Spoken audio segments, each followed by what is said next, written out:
bum bum bum bum bum bum bum bum bum bum bum bum bum bum bum bum bum bum.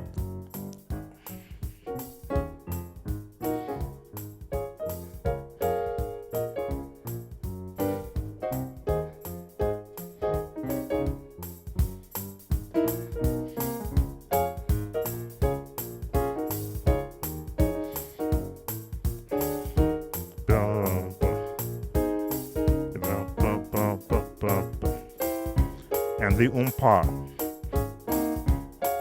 Bump.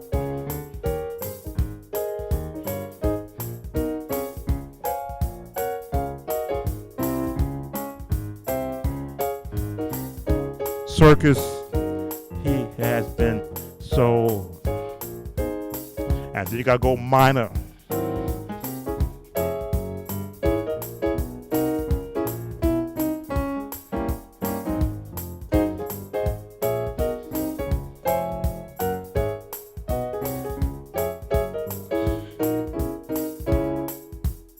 Bum, bum. And now I say minor because minor is a tension chord.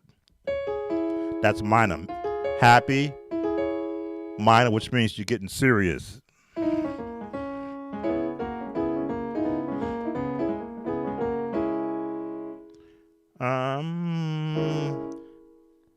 E flat 7, back to the A7, or the A flat 7.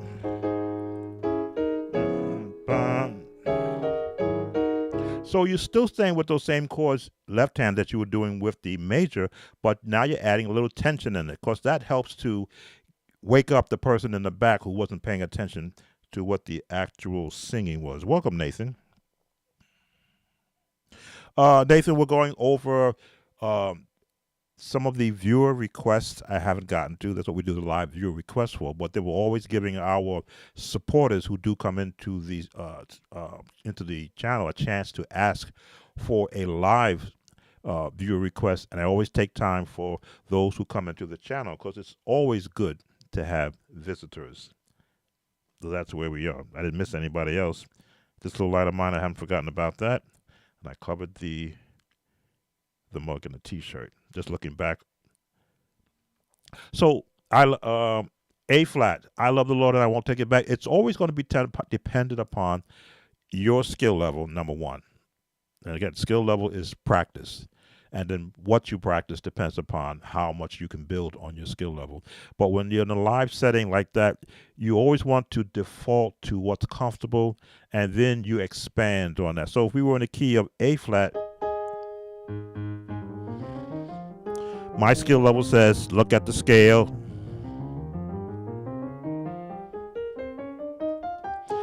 Where will the melody start?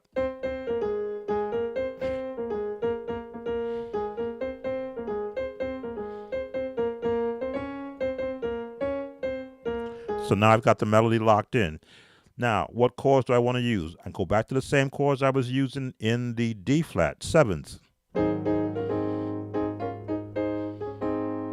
Turn on the 2 to the 5.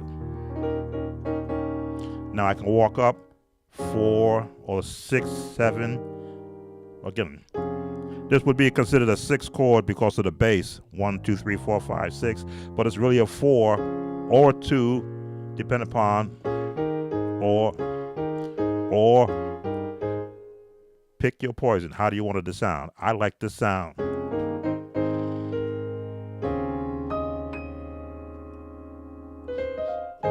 Love the Lord, and I won't take it back. Diminished chord, he has been so good to me. All the different elements and the ingredients that I would use in the key of D flat. The only thing that has changed is I'm in a different key and a different muscle memory being called upon. Usually when I get into A flat, I'm thinking C minor, F, B flat as far as the movement of where my fingers are going to go. With the beat, turn.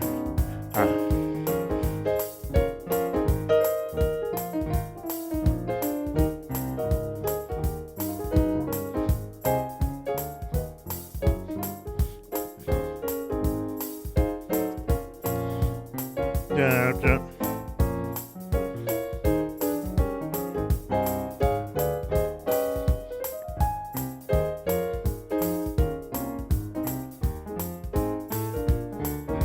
Same run.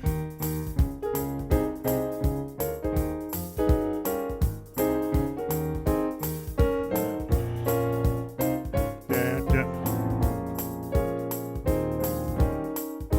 da. I love the Lord and I won't take it back. Turn. I love the Lord and I won't take it. I love the Lord. Diminish. Won't take it back. So good. Turn.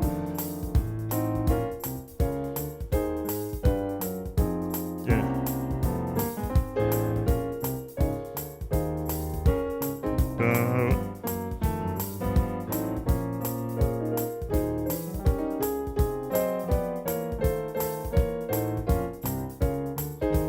He has been.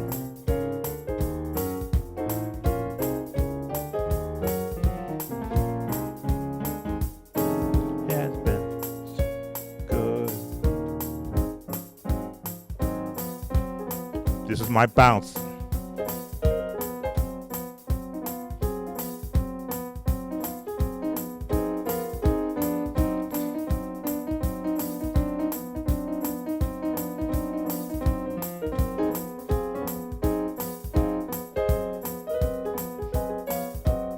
Took a while to get comfortable doing this.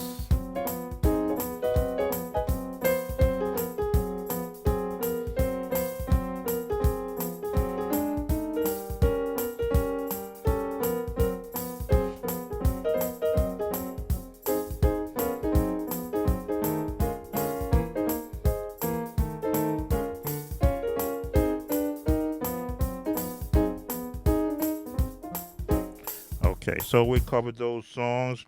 Can you please talk about those bass patterns you use? It's not just running up and down traditional bass line. Well, Nathan, it is why I say there are standard patterns in jazz that are comparable to be used in traditional congregational songs because they're always going to follow that pattern. This is, I think, is again. I'm not big on my jazz nomenclature. It's like the pentatonic scale.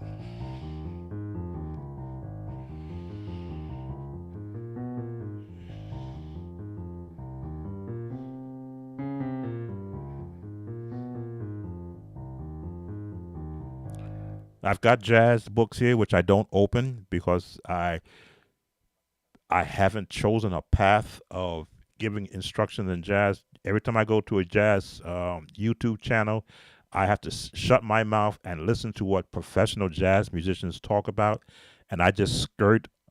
I'm basically a I don't even call myself an even novice jazz player. I'm what they call um, what was that term they used? Jackleg. That's it. They used to call it in my day a jackleg jazz player. I'm not playing it right. I'm just doing whatever I'm feeling, not following any rules. Jazz has rules to be able to play it like the masters do. Even the novice jazz players uh, go to school to learn the elements of jazz. I learned everything I pretty much learned is from listening to other albums. So if I hear a jazz run on the radio, I'll sit there and go, wait, what's he doing? Okay, where's he getting these notes from? All right, from the scale. Oh, that's. Am I using the right fingering? Well, use the ones that get me comfortable. And then I'll go, okay, I like that. I'll keep that. But then I'll hear a person who's a jazz player play it correctly, and I'll go, ooh, man, look how much I didn't know. Because I had no one to actually school me on this is why we use this note. This is why we do this. Because that's forming a chord. That's a whole chord if you put it all together.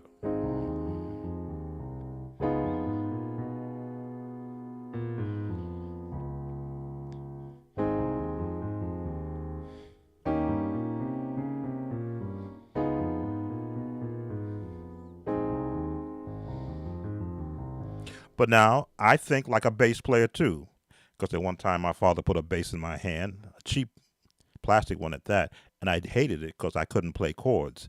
But I understood the bass notes, which are same four notes of the guitar, which he also put in my hand. Didn't like that either. But I learned how a guitar. There we go. I learned what their tuning notes were. That's etched in my brain. So when I think like a jazz player, I go bass player. I go, well, what would a bass player do?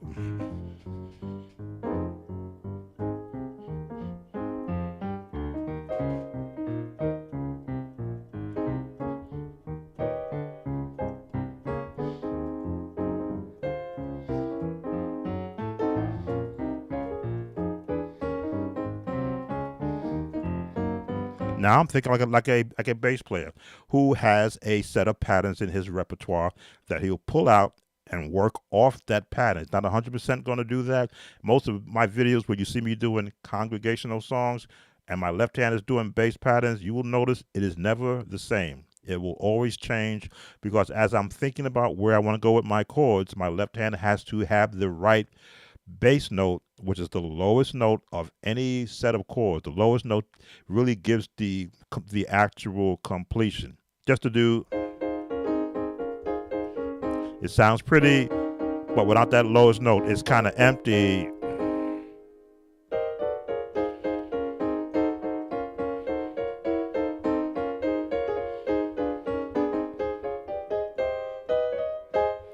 Kind of empty without the lowest note. And because I'm up at this range, it's kind of empty because these notes are not missing. So I will spread them out. There's my lowest note. There's my middle.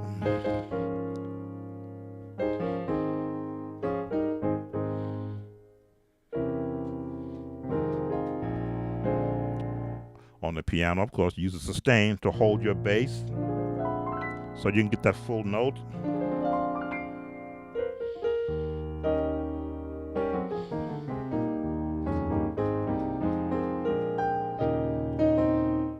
Dun, dun, dun, dun. That's what I wanted to do. All right, so let's look at.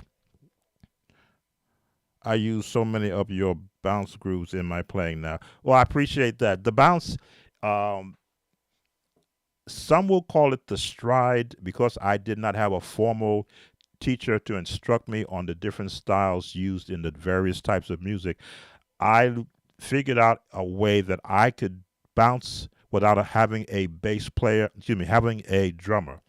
Most times when you don't have a drummer to keep the tempo of the song, because I played piano a lot, I needed a way to set the rhythm of the song.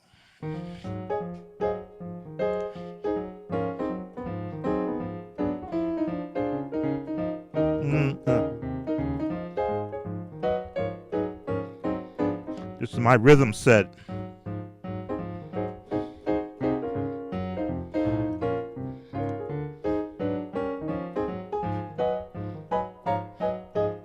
So that keeps going. My right hand now is free to bounce in between.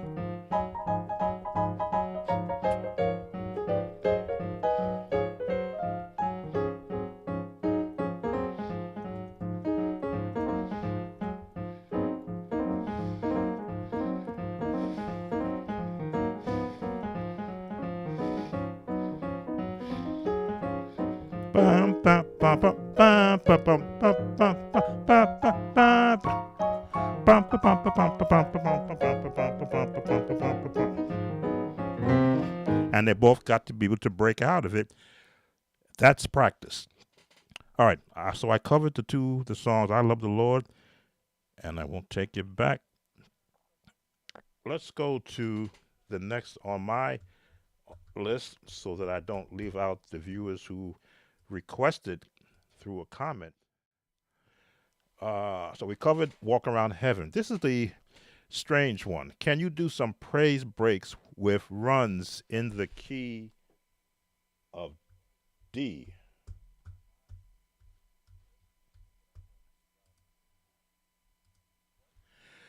Now, D is a I'll call it a hybrid key for me, my own terminology.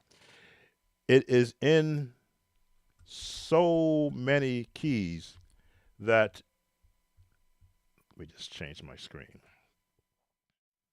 The key of D, hybrid, major, minor, diminished, all emanate from the key of D.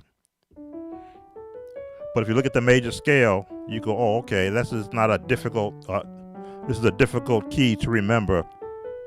As I often say, if you pay attention to what you're doing and you find the relative keys that notes that D is using, if you look at the key of G,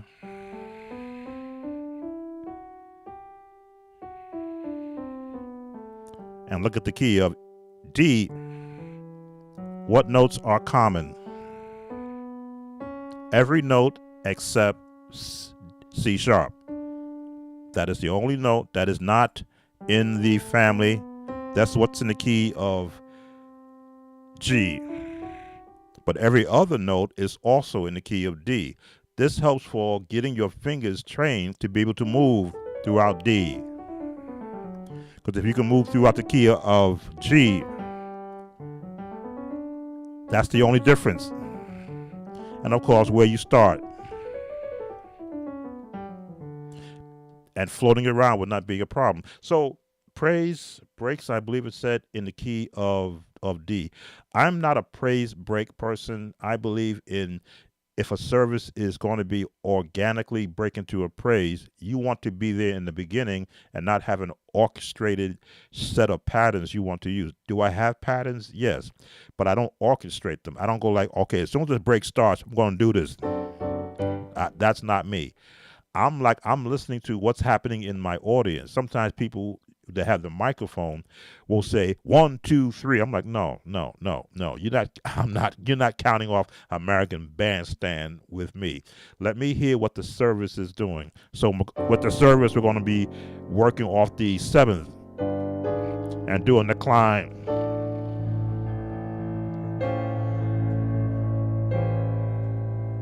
Then we're ready. For me, then I'm ready.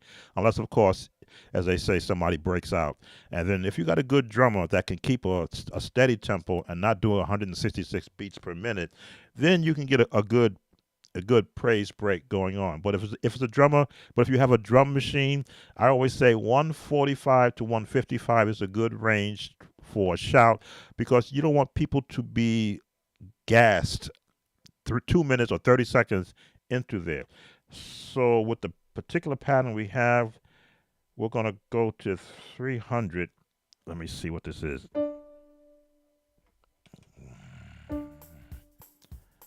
Okay, I can't get any faster than that. As I say, I don't have my rhythm machine anymore, so that's just not going to give me what I want. Okay, so we won't use that. Praise break, runs, and chords. Because I said D is so close to G, that's where you're going to get some of your movement. In G, you could do this. In G.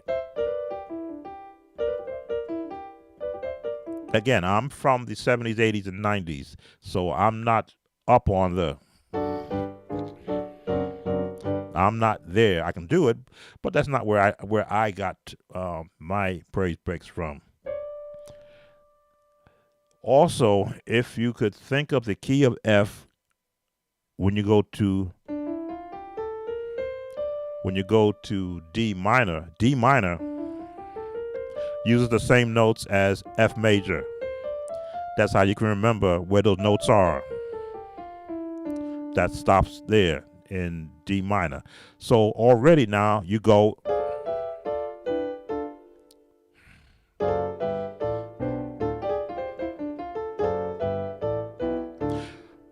scales.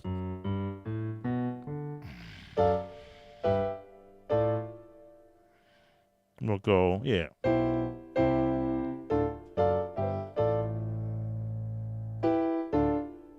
If you want to do the minor part. If you want to go the major part, then you're going to go.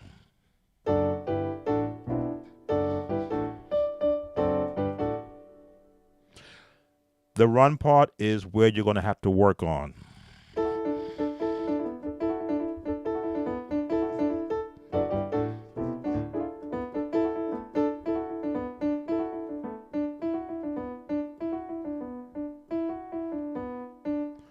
All found in the key of G.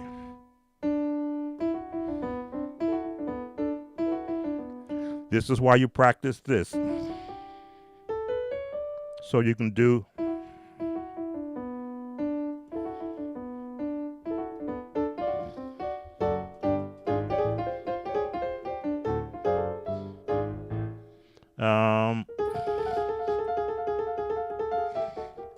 those are the different kind of runs I would use. Unfortunately, I don't have a rhythm that would give you the speed. This is for the viewer that requested runs in praise break runs in the key of D. So we'll give you the walk up. The 3 with a 7th, right?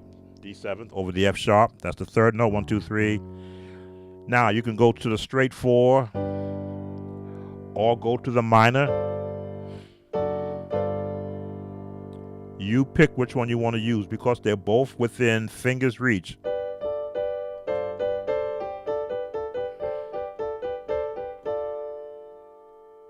That reminds me of The Odd Couple.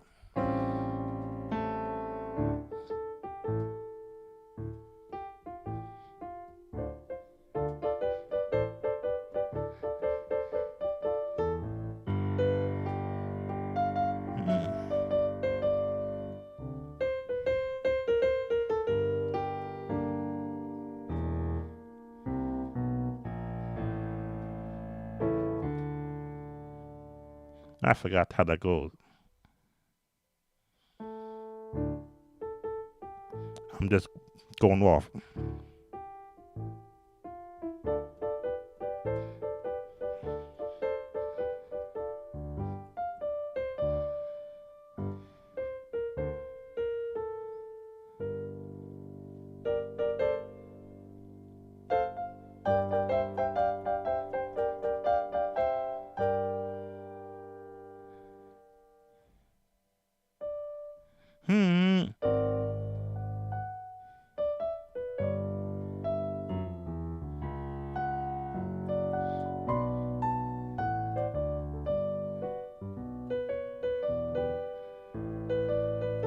This is how I would get my chords, listening to television shows and hearing what the actual professionals were doing.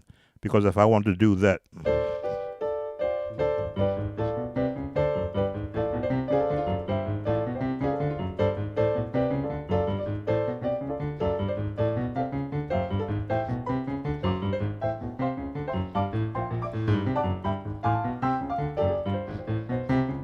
you can see my left hand, because I didn't have a bass player, my left hand became, during the moment of praise, my bass hand and rhythm if I was just on the piano.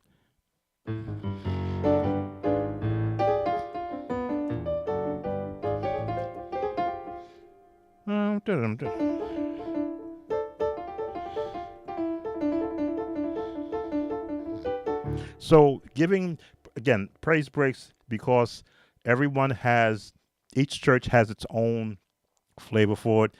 I always allow it to be organic. I had runs that I would use. You saw some of them there, depending upon who my audience was. If it was the middle-aged people, they're not doing 166 beats per minute. If they were a young group, then I said, okay, let's see how much energy they have before they stop clapping. Because if there's no drummer and they run out of energy, then I got to be able to take them up.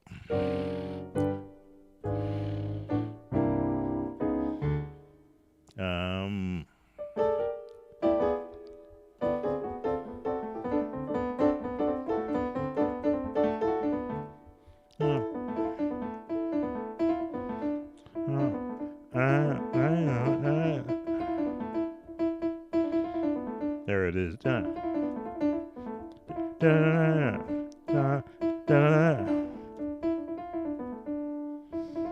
Because again, pianos weren't really good for praise break. Organs were good for that. So I can do.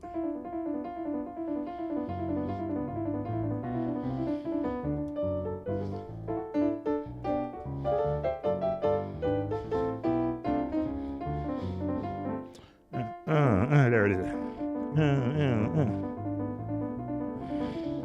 Now, I didn't have hand-in exercises in my day. My hand-in exercises were figuring out what I want to do on my right hand from a run standpoint.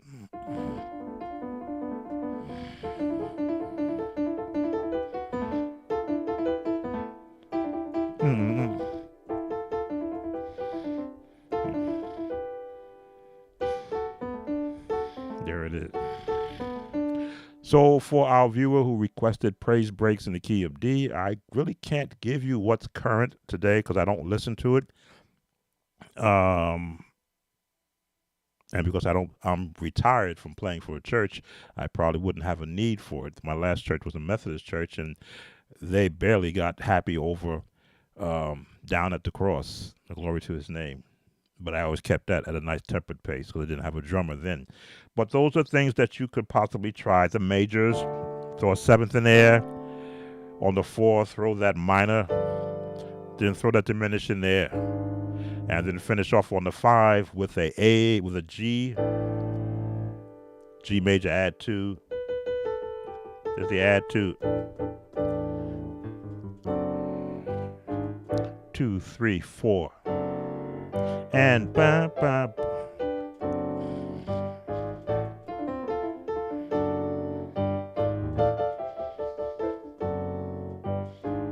I know you do the bum bum bum bum. I know that's what everybody's now adding in there. Back in my day, we didn't have that. I went.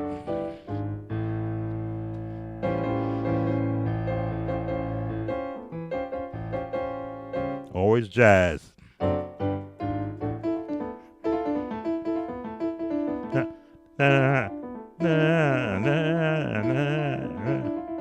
There it is. What else can I possibly give you that you could add to what you're currently doing? Gave you the majors, gave you the minors with the sevenths, gave you the diminished chord. Oh, the diminished chord. There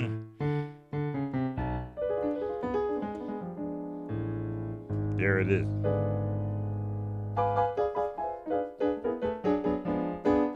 Two, three, four. Back to the diminished.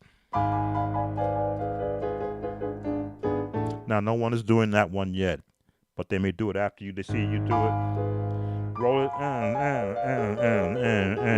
and resolve. Or go up.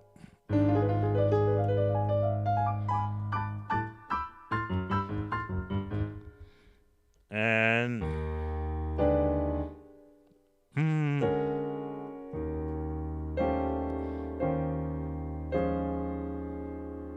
what's that chord?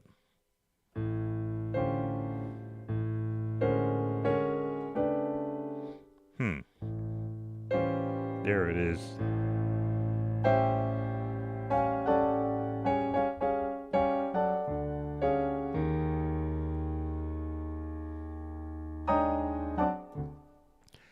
Again, I'm not a praise break musician anymore. But hopefully that gives the musician who wanted me to do praise breaks in the key of D some more ammunition to add to your arsenal. All right, let me go look to see what is the last on the list before we go back. Can you bless us with tutorial of Anointing by John P. Key? Okay, that's the next. After I look at the comment sections, let's see, where did I leave off at? We did I.O.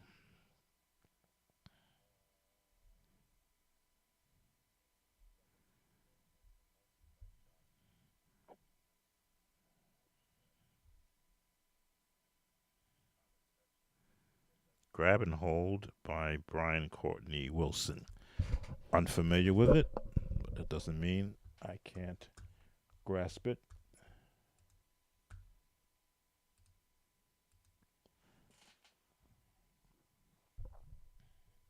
Some songs I can't air so that I don't get a YouTube infringement. I've got a bunch on my last live.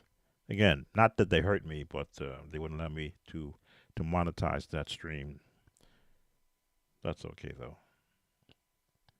I play by the rules most of the time. Let's see. Grab and Hold. That gospel?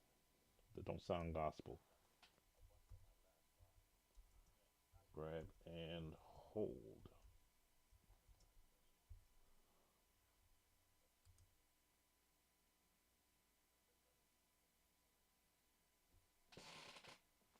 We're going to mute a second while I listen to it.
All right, yes, D flat. Excuse me, G flat.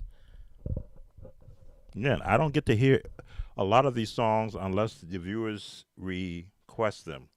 Grab and hold. G flat took me a while to get comfortable playing in G flat because hitting a lot majority of black keys, my hands would not align to it until I began to learn some of the Hawkins songs. All of a sudden, I said, "Oh, that's all this is. Just put your wrist over middle C, and all these notes should line up for you if you just keep your hands close to the keyboard." And of course, learn the proper fingering for the G flat major scale. All of a sudden, I began to fly across G flat, not just on the right hand, but on the left hand also. So the song starts off. Again, I'm gonna go back and listen to it. I was just skirting through it to hear what they were doing. They're right down in this range, which is again the sweet spot for vibrational music to the listener. The minors, you want to catch somebody's attention, throw a minor song.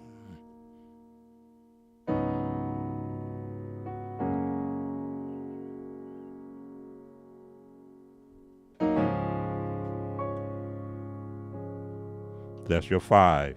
The 6 again is going to come back in there. The 3, the 4.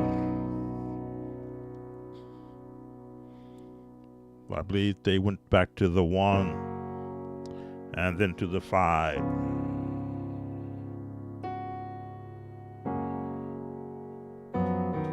So let me go get the correct pattern. Because in learning any song, first of all, you want to know what key it's in. That's number 1. Number 2, you want to know what scales are they imploring that support the melody. Number 3, you want to know the melody so that you know what chords were assigned by the songwriter. So let me go back and do it correctly. And I do that by listening and then stopping and then going back through the song. So I've got to go on mute so you cannot hear it. Be right back.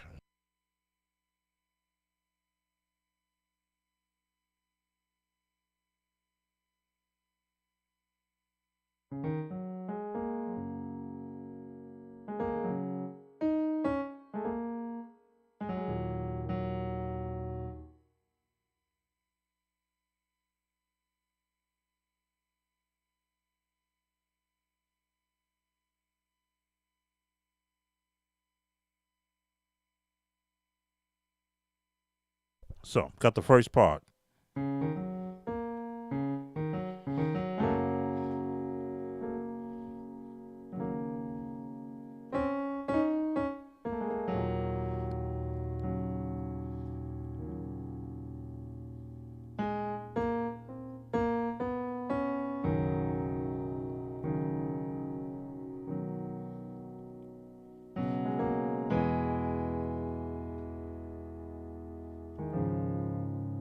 So that's the first pattern.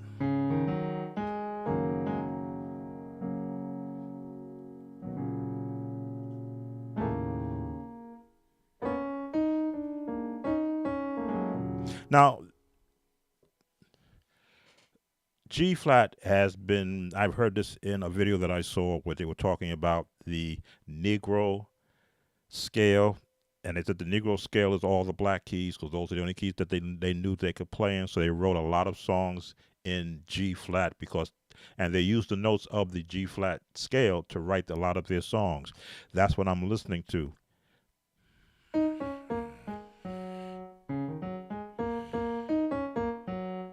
All across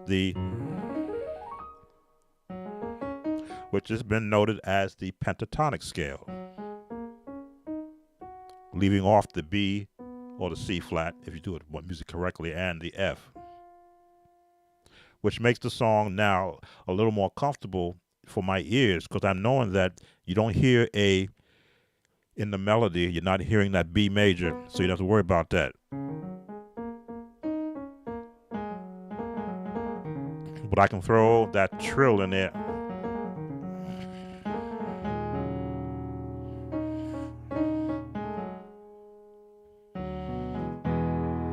They throw that in there and they resolve it.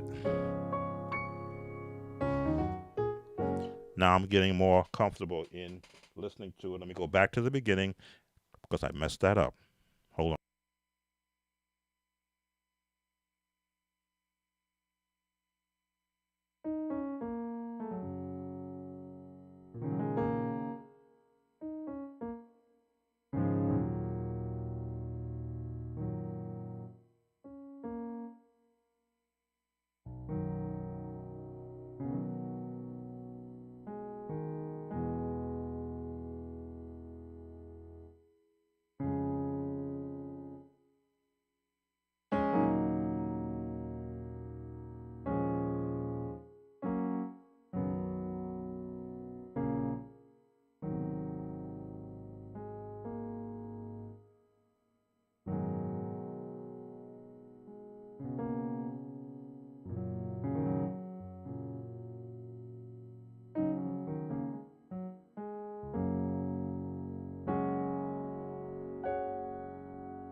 All right.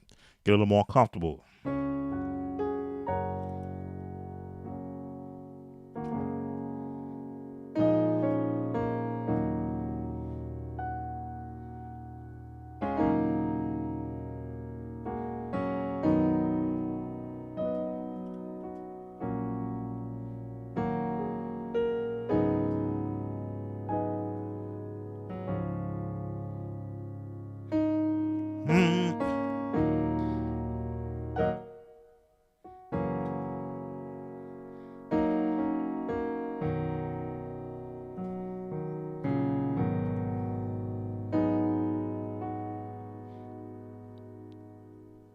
On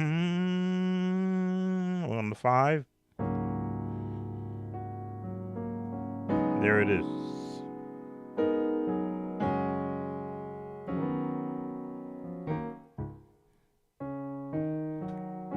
So here are your chords. To the 6. I missed our change.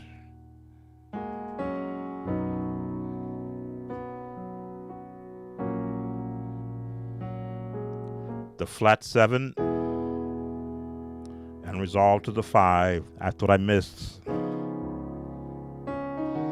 The 1 and throw this in there. The 6.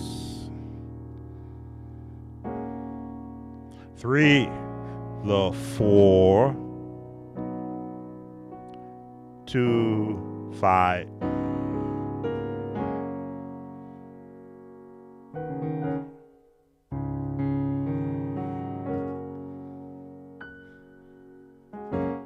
They're going to walk down to 6.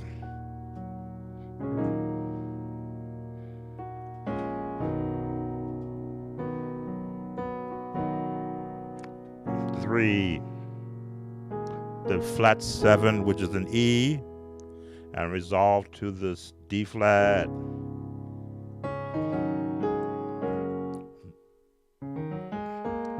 The minor to the major 7 to resolve to the 4, 3, 2, 5.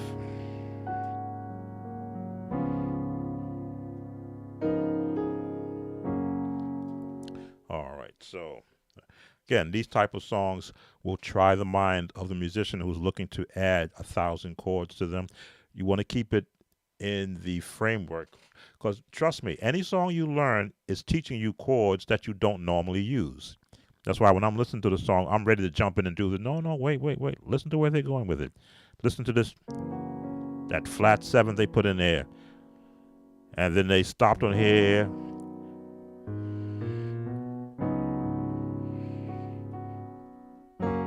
And then I heard that in there.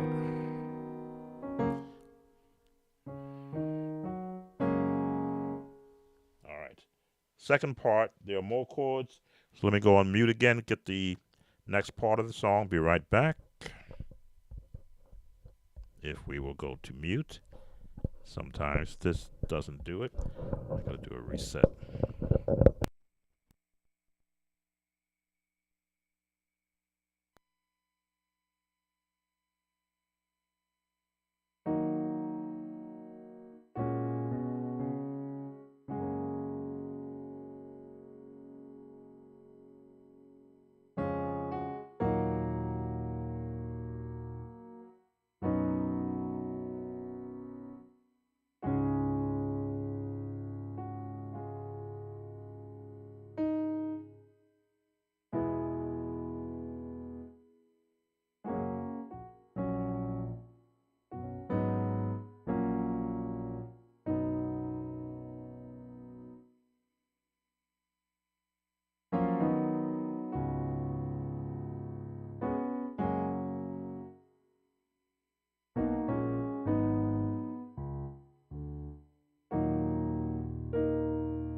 All right.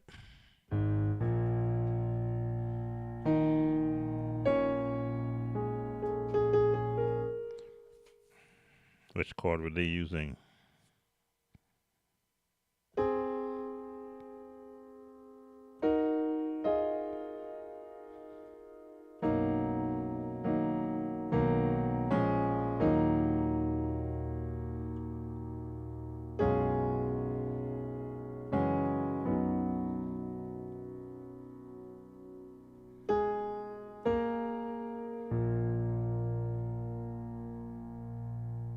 Hmm.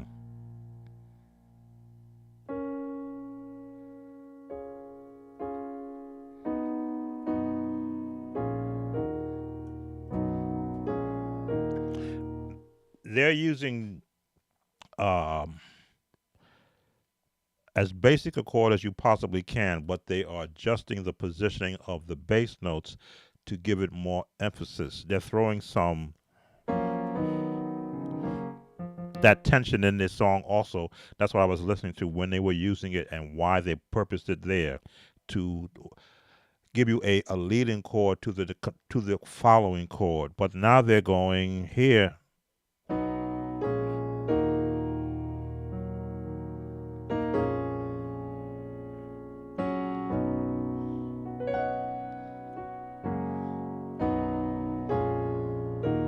I do chords like that too on particular songs, as again to give the same chords a different tone by just changing the assigned bass.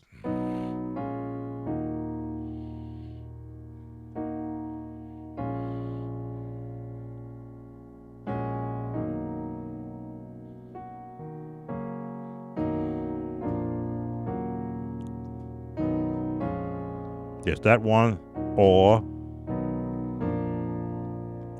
just changing two notes to get to the same place.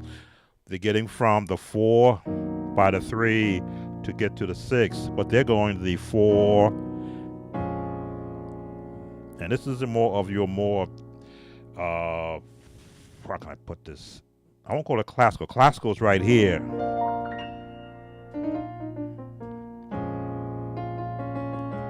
This is the more of a gritty sound.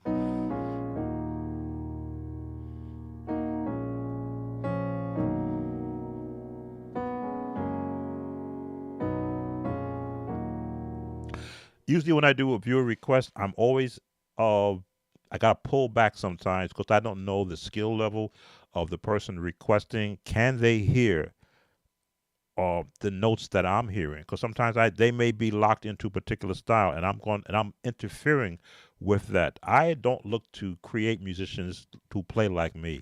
I want musicians to play like they play. I'm the sum of every song I've ever heard from radio, television, uh, live concert, televised concert, songs that my father played when he was in church. Welcome, Daniel. I'm the sum of everything I ever heard. When you hear me playing, what was I doing? The Odd Couple. What Odd Couple I was doing? It's because I used to listen to it and watch when I was allowed to watch TV before, we had to go to bed.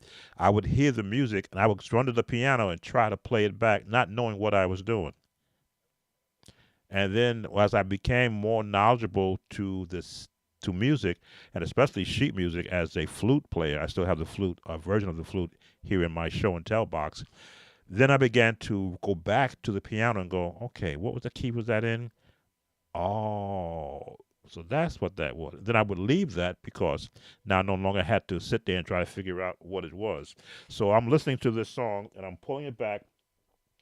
It's only 4 minutes long, so I'm trying to jump into and give the meat of the chords so that when the viewer who requested it, I believe that was Res Soli, or Reverend Soli. Okay, excuse me.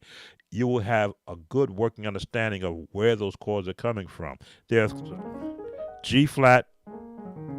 They're using the G flat, which is the one. They're using the 4. They're using the 2, but they're giving it to you this way and bringing this over to make it a 6 chord. They're using the, which one is this?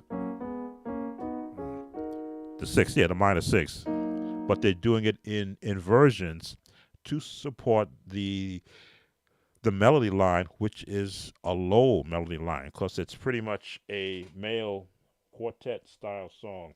So let me go and recap what I was doing and then take you to the repeat portion, which is what I was listening to. Be right back. This should go on mute now.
All right. So yes, there are a lot of contemporary gospel chord progressions getting you in there.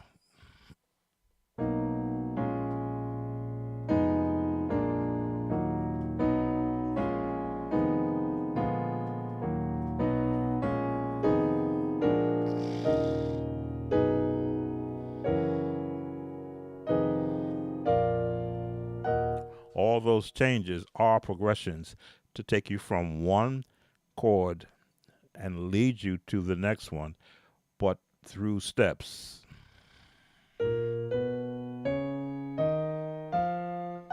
That's the path. But they're using chords to lead you.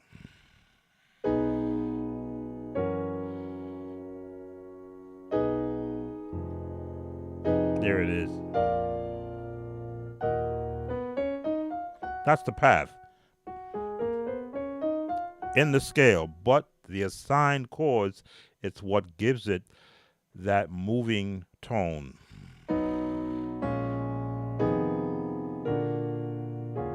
A different way of getting there.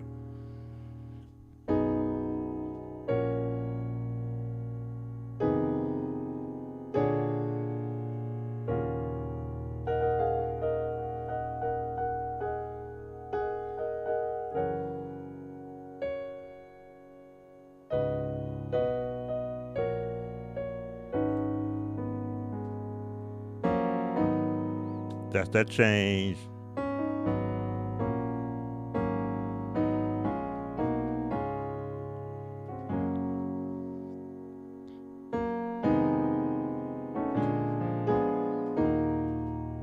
I'm sorry.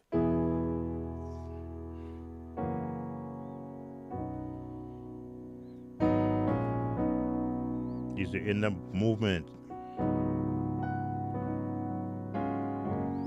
All right, so let me get to the last portion of the song where they do the turnaround. And again, the chords that I try to demonstrate from the song, I want you to be able to see, excuse me, how close they are in conjunction of the melody. They're not way out. They're centered around here and here, basically. It's only when I extend out that I can give a different sounding to the same chord. This chord is the same chord up here, just higher, but it sounds like it's different. Inversion, same chord, just different inversions. Now, if I do this, now that changes it.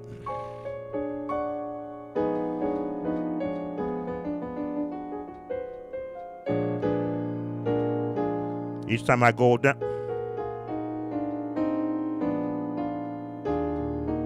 I'm just going down a scale.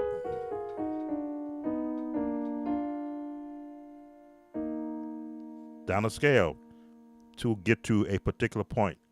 I want to go over the vamp where they are going in different turnaround chords. So let me go back and listen to that, and then we'll go on to the next request.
So the vamp,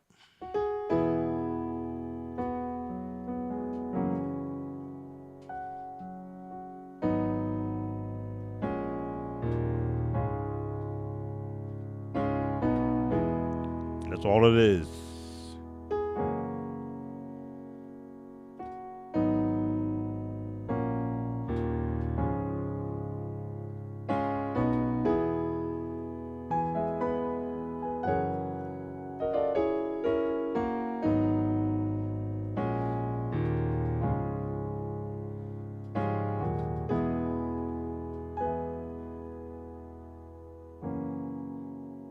Flat 7 to the 1, the 2, 3, 6, 5. And that's where I stopped. And let's give you the last chords because there's about 30 seconds left in the song. Be right back.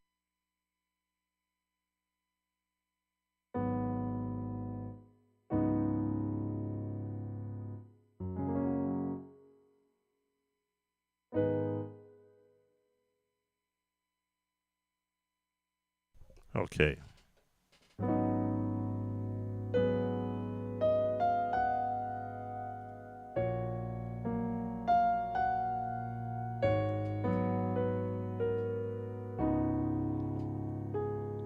All in the scales.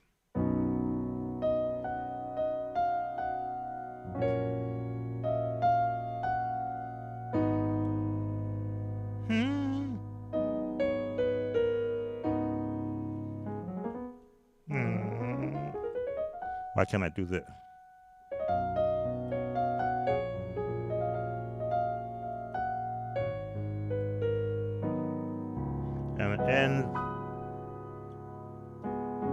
And it ends, right there.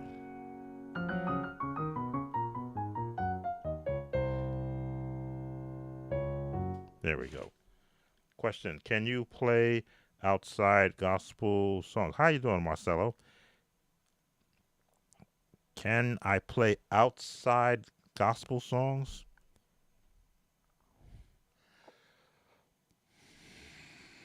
See, I hate when you, not a hate, it's confusing when you label a song a title. If it was outside of a song, that's different. When it's outside of a quote gospel song, well, now you have to define what is a gospel song. You can define titles that were labeled as gospel songs. That's like saying, well, what's a musician? Is a musician someone who has spent 30 years practicing and playing and sitting under a professor and can pick up sheet music and pick up any book and play what is in front of them? Okay, I'll agree with that. But what about the musicians who are sightless, who are able to just pick up and play what they can hear fluently without sheet music? Are they not a musician? So when if I were to define gospel song from my era, if it was secular music using secular chords like sevenths, diminished, and minor chord, well, no, Anthem used minor chords. We'll back up a little bit there. If it didn't sound like an R&B nightclub song, which is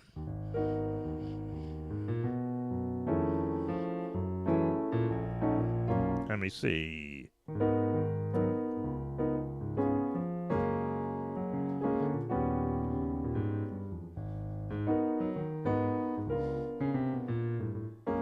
That would have been considered secular music in my church, and if you started playing that, you would be asked off the piano or asked off the organ because it would be unrecognizable to the people who are just used to hearing straight chords.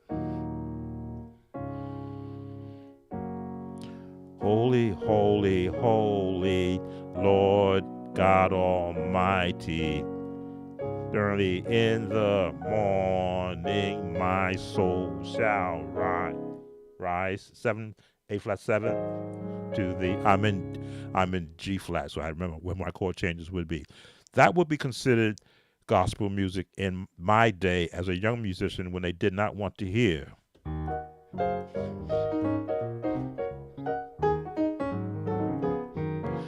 We couldn't play "Oh Happy Day" in my church when I was a young musician.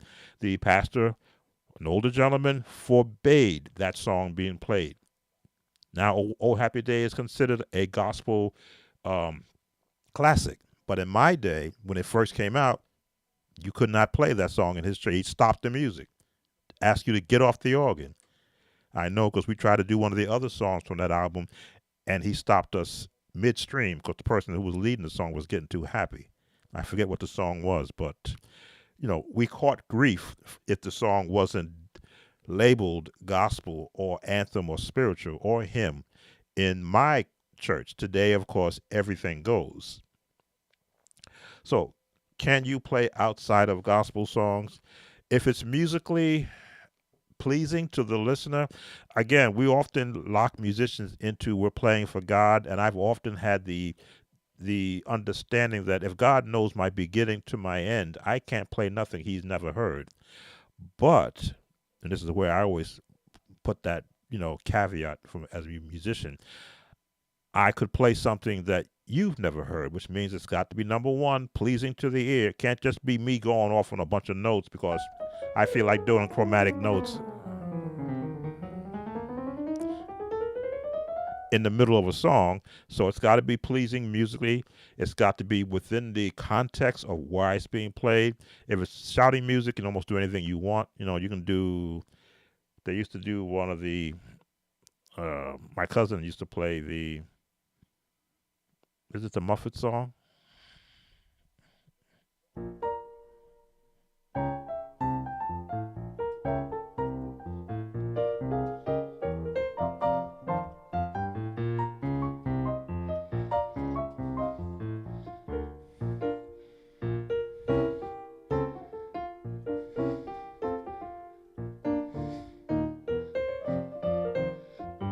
My cousin is a fantastic musician who could play anything he hears because he studies music.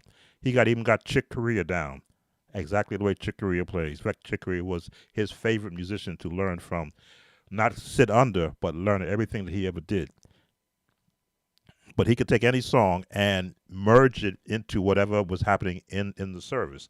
I wouldn't do that because I understand what was happening. I knew what the music was associated with, and you don't play, you know, cartoon music while folks are shouting. Musicians would because they look at that as, hey, watch me get away with this. But can you play outside of gospel songs? I will go yes, as long as it's tasteful, as long as it doesn't distract from the reason why people are there to listen to it. Maybe that's a good way to put it. Okay, so I think I covered the song for Reverend Solely enough.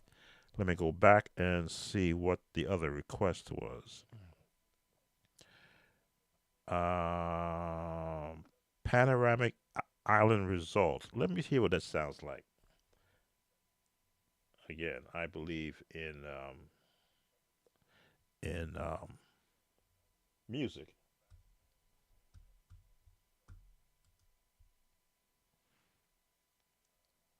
Panoramic.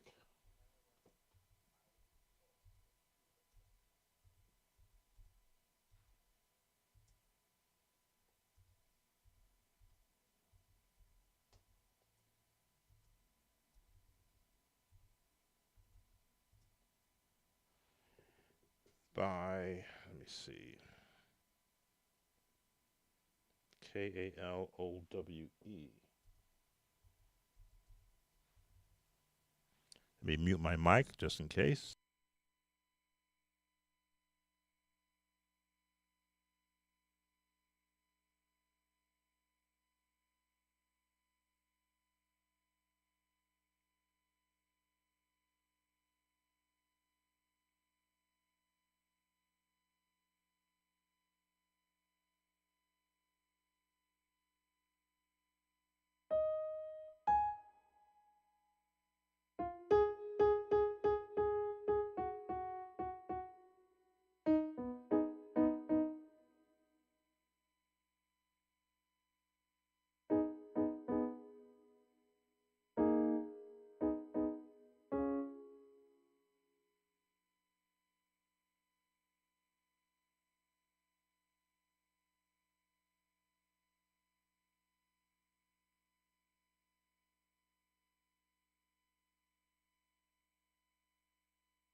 All right, it's a basic jazz, Caribbean islands type of tones that I am unfamiliar with.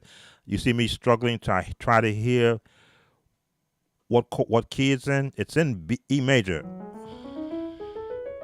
So now I'm trying to piece what notes in E major are they using. They're throwing me off with the bass note. Now this next note has got me going sideways. That's the bass note, but the next chord, because it's not in a family of chords I'm familiar with practicing, I now have to use my ear to figure out why are they placing that chord there. Now I've heard of the changes before in a full chord. It would be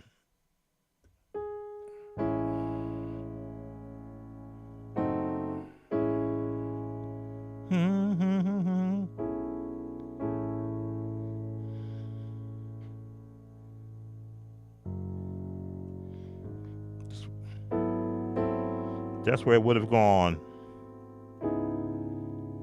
but that's not the path they're taking. So my ears are going. That's the way they're going. So no, they're not going. They're going a different way. They're going.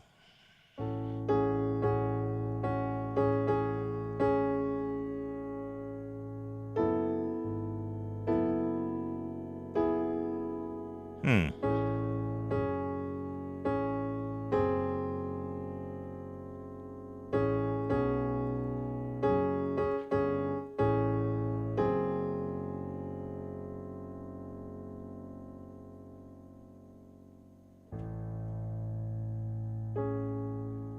Okay, I'm not going to. Not on a live. That would be something where I would have to be commissioned. In other words, to break that down. But it's a good one. It's not gospel, but it is music. But it's of a genre that I haven't experimented or went down. Let me see if there are any new questions. The song I'm thinking of is "Close to the Edge" by Yes. I get it. I get up. I get down. The organ is stuck in my head. Oh, Chick Corea. I'm not Chick Corea savvy. I think Spain is the only song that I have heard but never attempted to play of his many songs that he's done because again, my uh 150% of my time was taken up learning every new gospel song during the era that I was a church musician and still doing the actual standards as the different seasons rolled around. Let's see, what else do we have here? We covered that one. Oh no, not that it's that Callaway alt, the Pranic Island Result. It's not again. I've had some users give me songs with cursing in it, so I always had to screen it to see whether or not it's something that I wouldn't even allow to be aired on my channel. So once I hear it, I go, "Oh yeah, it's not bad. It's just music." But chords in a sequence that I've never had to investigate. But I'm the type. Once I do learn something, I'll change it in the key and I'll flip it to a different sound. Let's see who else we have.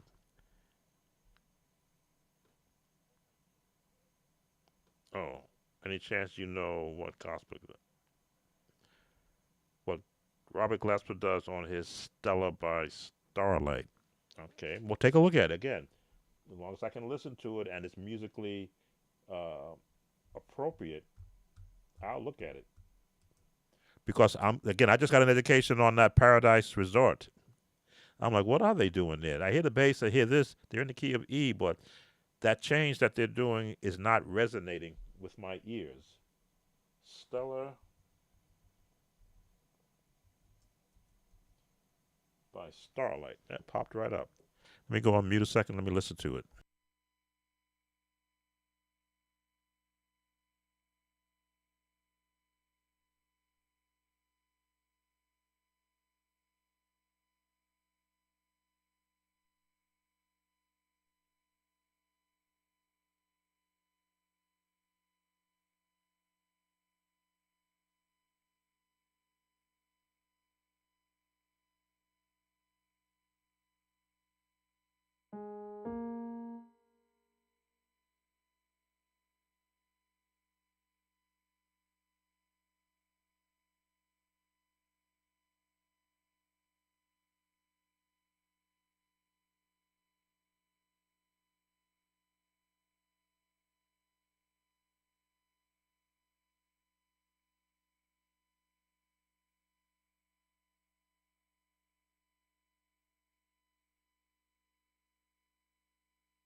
I'll always get quiet when I hear jazz. Stella by Starlight is a jazz piece with a saxophone playing in the background, a bass, and the piano.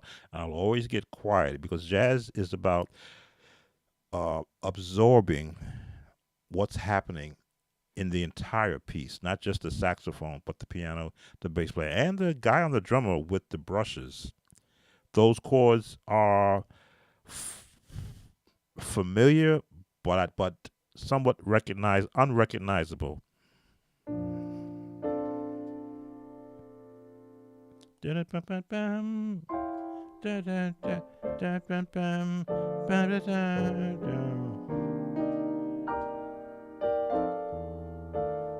And I'm doing a very poor imitation of what the piano player was doing, but his chords are in that.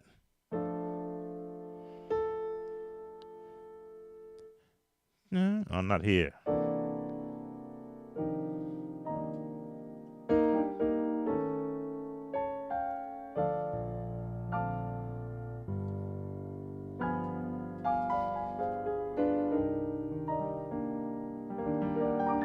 In that family of which is the jazz world, which is why I borrow from the jazz world when I'm playing a hymn, because I love the way that you can manipulate notes around a melody.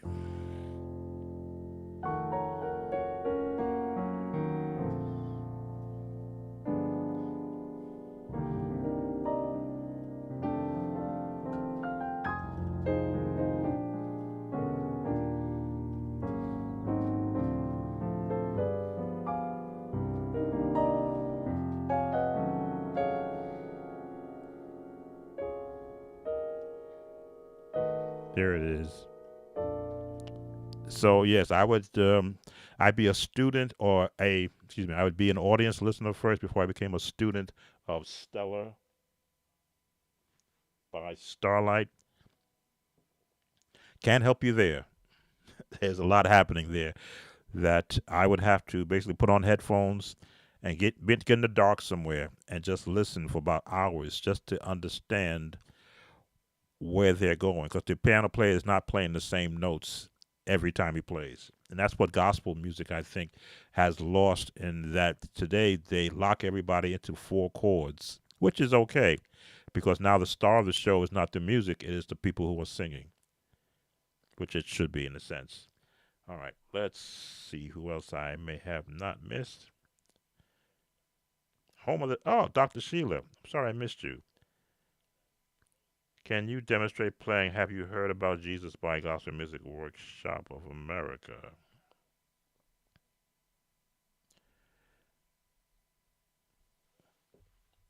I think that came up before.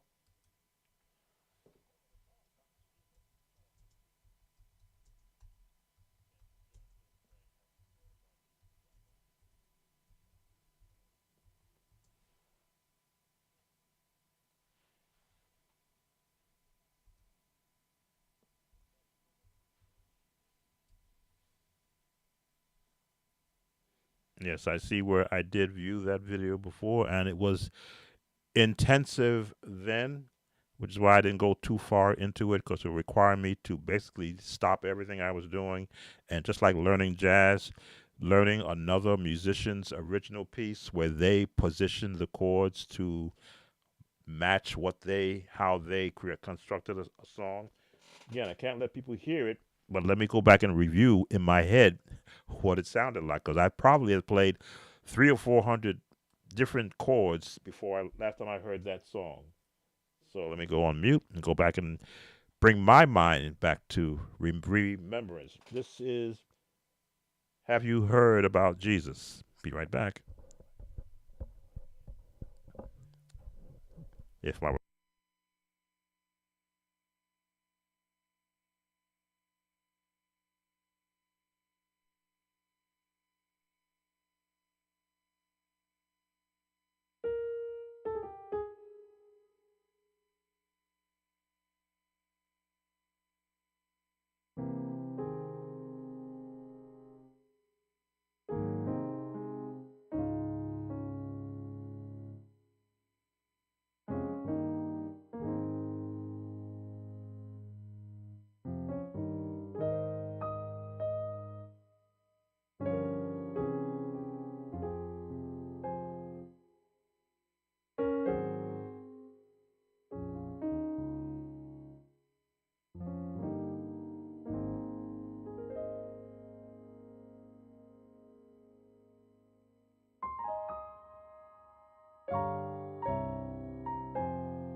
All right, the opening is a solo or the lead singing their part and a pattern of songs. Key of A flat.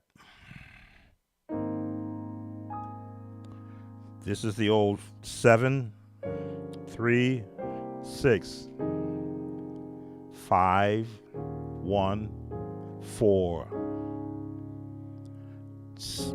6, 7, 1. For those who are number system counters.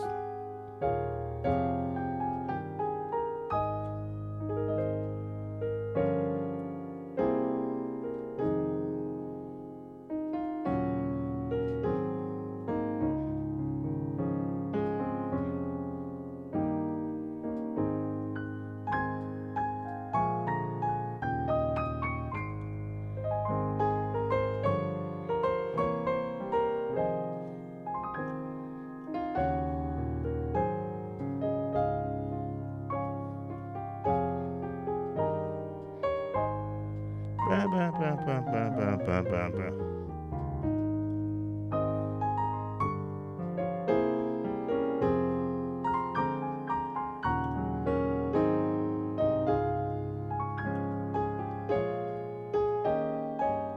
Now I'm making up some of that extra just to show you when you go outside. Once you learn a pattern, you know where the pattern is going. You take advantage of everything around you. To again, if you're supporting a vocalist, then you're pulling back. You're just doing. That's all you're doing. If you're supporting a vocalist, now you got back to the vocalist.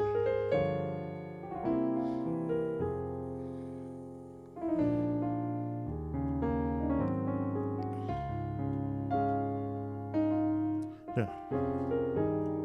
Okay, so that's the opening part right there. Let's see what happens. Why does it produce a low mood even though it's a major key? I hear nothing low mood in that opening because the music low mood is generally when you're down in the mud. This is the mud.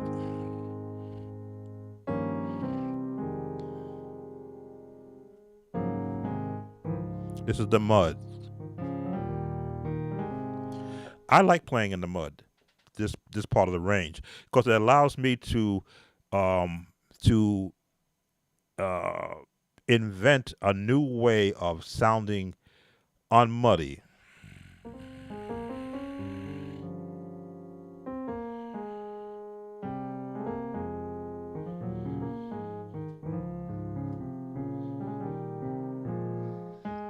Hmm.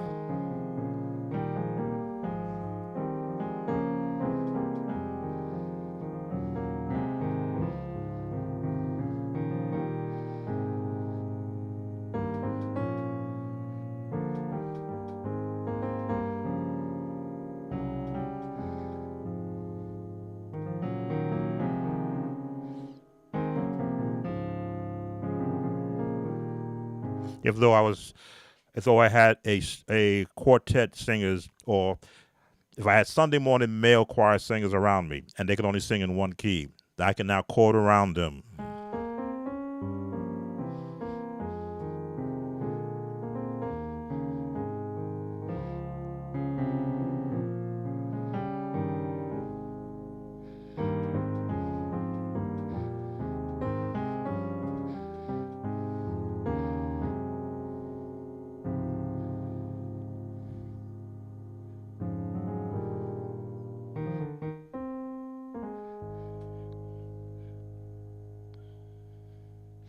I play bass. Maybe that's why I am hearing or interpreting it that way.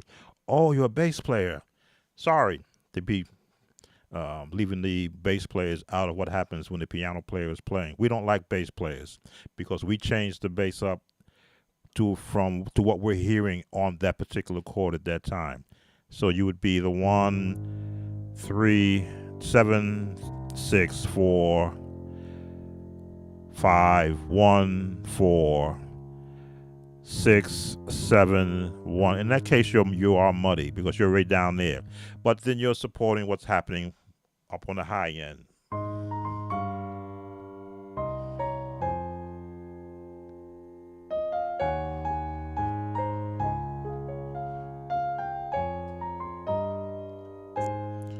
But it sounds empty without the middle chords in the middle.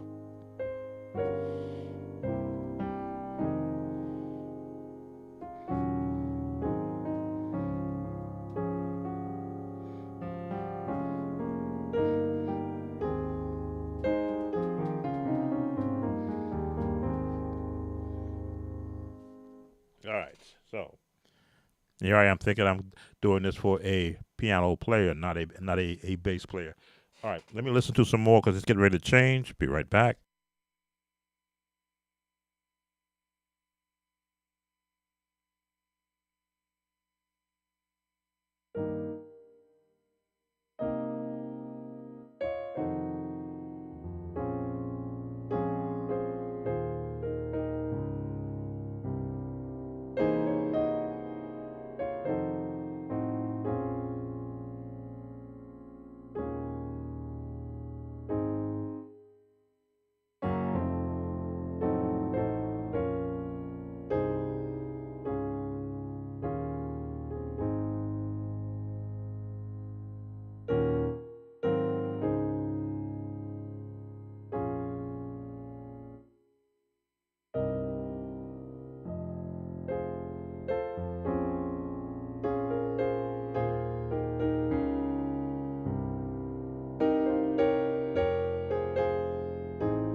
Oh, the bass player doesn't have any real work there.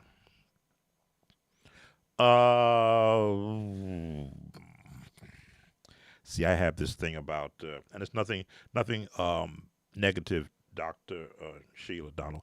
Nothing negative, but songs, lyrics maybe could give you a sad feeling. Music is just music until somebody attaches a lyric to it. Now, yes, there are some songs if you listen to them and there are no attached lyrics, they can give you a sad feeling. Moonlight Sonata is one of those songs where if you heard Moonlight Sonata, it would make you feel it's very sad. But if you attach lyrics to it, all of a sudden it becomes a intriguing song. Mm,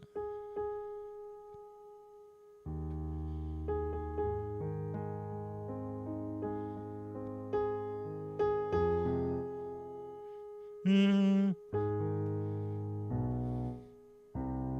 Oh, there it is. Why can't I do my sonata song? C minor.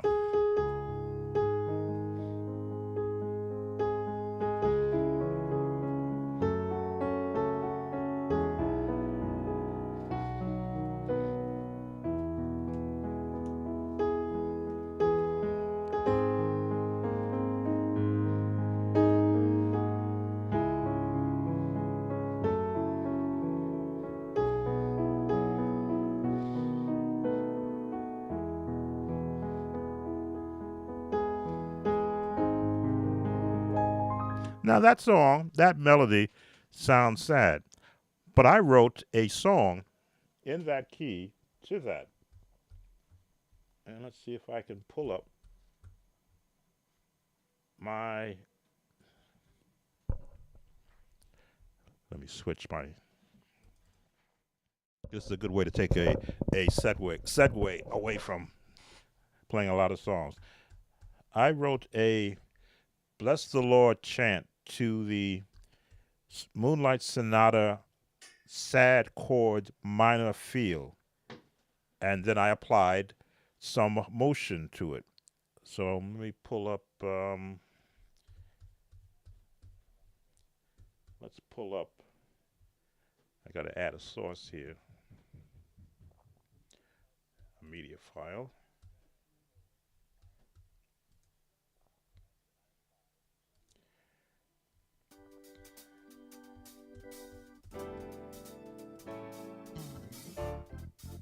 Not that one. Down at the cross where my Savior died. Down where That's me rewriting a hymn back in the 80s. But I want to pull up my use of the sad chords to demonstrate how you can take a song. Let's see. It should be. Just gotta look for where I put it. I have all my songs stored in. Here we go. Bless the Lord. Here we are. Now, this is considered a sad chords, but I created a song with it.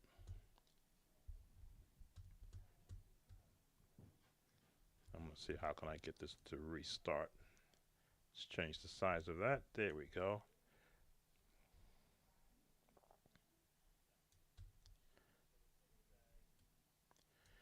I wanted to start from the beginning, so let me just change the page. 1 second. Let's go here. All right, I'll go back into the page. It should start up. Lord, oh my soul,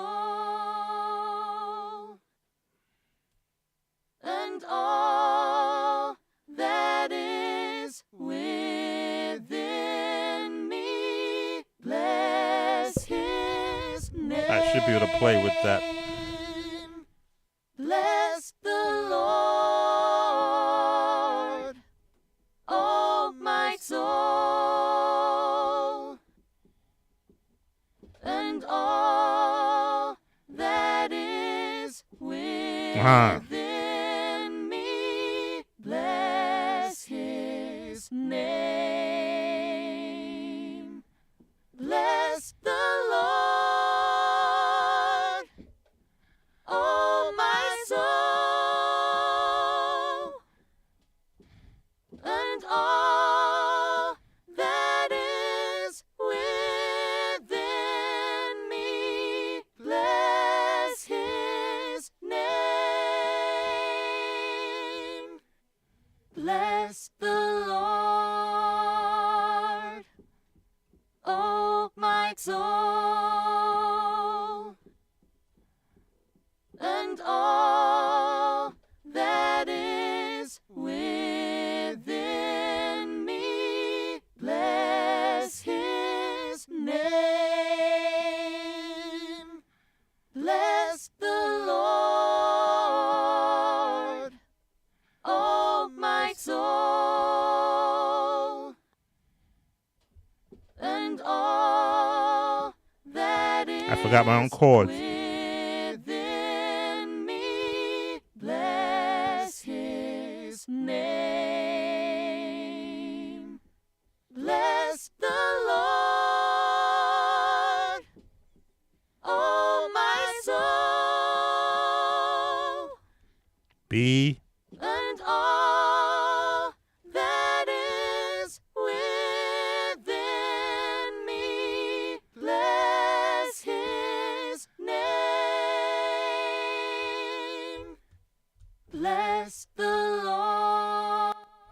It's on a loop, that's why it keeps playing. But you may say that those are sad chords. Well, they are, in a sense. Let me get rid of that. They are sad chords. But when you apply a different set of lyrics to it, let's get rid of you. Okay, good. When you apply lyrics to it that are of a religious nature, then you can appreciate artistry. And artistry is the how you manipulate what's in your presence, be it your vocal voice, be it an instrument, bass players have an artistry that piano and organ players don't have. You can make that thing talk with four strings. An organ player needs pedals, power, um, two manuals, tremolo. But try to do any song without the lowest note and the most important note, which is the bass player, giving that bottom to whatever notes are above it. Kind of puts a different perspective. When I was a musician for a church, I always said, if I can't hear the choir, I'm playing too loud. And that was always for me, is that I should be able to hear every voice in proximity to my ears. If they're singing the wrong notes, if I'm playing too loud, I won't know they're singing the wrong notes, especially in rehearsal. For me, I always needed to be attentive to who's singing wrong, because let's fix it now. And let's see what I need to do to assist, which means if I got to play that note to assist bringing someone who's flat sharp, then I needed to know to be able to do that, so that when it came time to present to the congregation who's looking to hear the best of a choir that has been rehearsing one particular song for 3 or 4 weeks, doesn't have to sound like the album, but it's got to at least sound like it's in tune. Let's look at the other questions. Can you play some Shaka Khan? Sorry, tell me something by Rufus and Shaka. No, I think I'm gonna leave Shaka Khan off tonight. Who knows? In the future, I may start another channel where I don't have all gospel music as the theme, because I've been looking at that. I've been looking at using my keyboard to create different modes of music and then putting an AI voice singing on it. Why? Because I've watched a lot of other channels, and I've watched channels with 11 million views with songs with the EDM beat. I said, do I have an EDM beat on my keyboard? And I sure do. So I'm going to look at, again, this is about research number one, getting a feel for what are they doing, what chords are they using, and then what is the lyric content, and usually this doing something that's perky. I'll put it like that, which means a female voice. Male voices are really not pushing it. Now the female voices are. And my AI software has a two perky female voices. And in fact, I did Misty with one of my female voices for the gentleman that sent me off to Starlight. When I did Misty and I programmed the AI voice for Misty, I was listening to Ella Fitzgerald YouTube video to try to catch the cadence of her voice. And I've already got a copyright for doing it because it came out so well. Let me see if I can pull that. If I can pull that up, Misty. I already got a copyright on it because it was Misty, and I try to put the chords that were associated with that song with it. So let's see. No, I don't want that. I'm just giving myself a break. Let's see. Misty. Where's Misty? I have all my songs in order. There it is, Misty.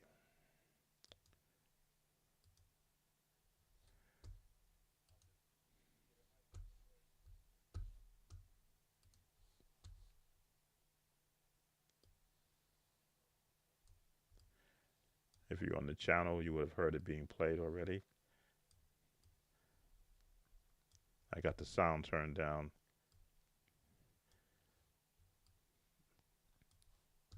Let's see. Media file.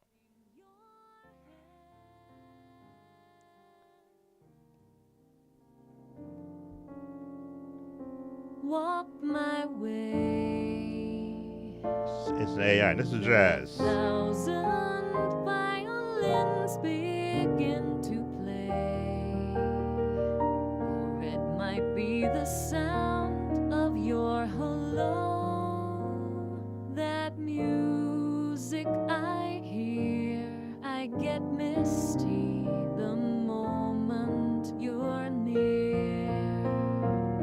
Working on my jazz. Can't you see that you're just leading me on?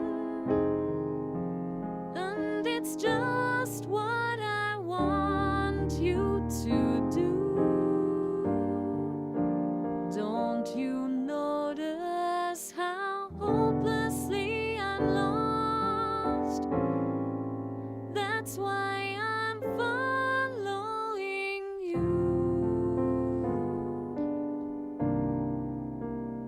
on my own. Would All right, so they're already gonna come after me on that one, but yes, um, I will be doing some jazz pieces along with the AI singers and creating my own. Why? Because I love that one-on-one that a pianist and a solo singer has. I actually did that with Trust and Obey. I wrote I played the piano piece, then I dragged it into my software, and then I sculpted the music around what I played on the piano. Hey, Mr. Sam, have you done Love the Lord and I Won't Take It Back yet? Yes, I did.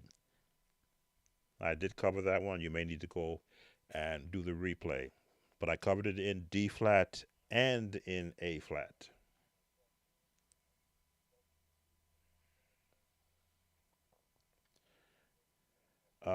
Let's see. I missed a couple of questions. What about We Worship You on the Gospel Goes Classic album? Make sure I didn't miss anybody else before I look at that one. Oh, tell me something good. Oh, I didn't look at the title. Mm-hmm.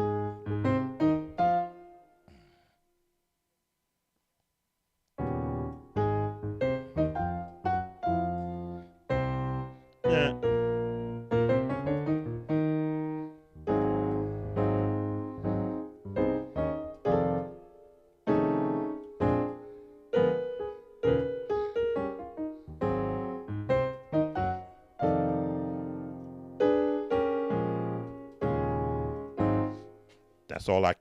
That's all I I remember of it that I can call. When I looked at it to tell me something good, I said, wait a minute, I know that one. Da, da, da, da, da.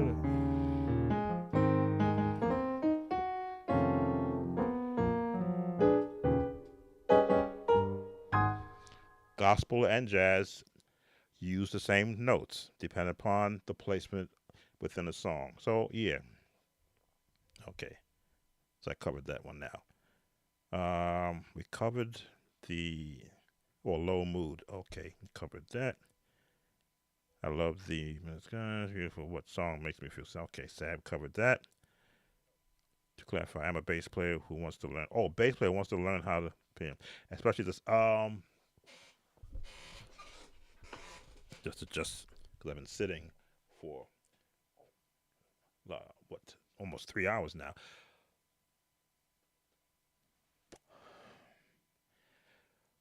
Piano requires patience.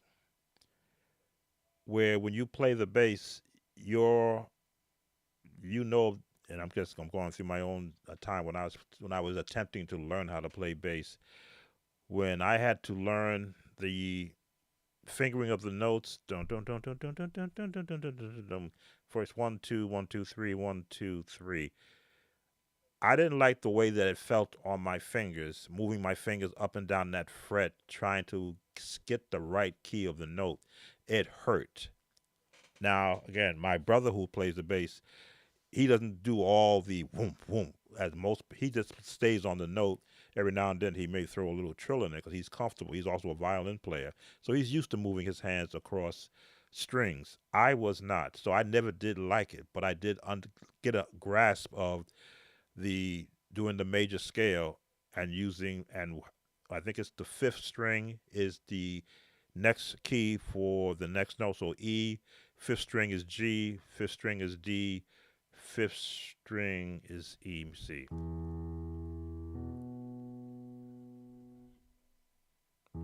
Fifth string, fifth string, fifth string. Right.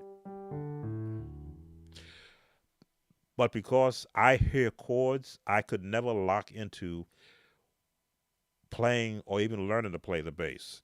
But it didn't mean whenever I'm doing um, anything with the keyboard and I need to have an understanding of what sound from the bass I want.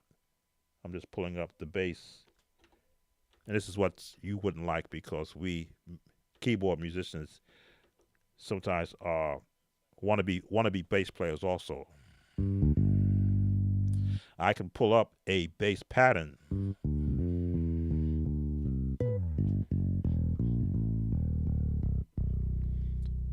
and I know that's lower than where a bass normally would be.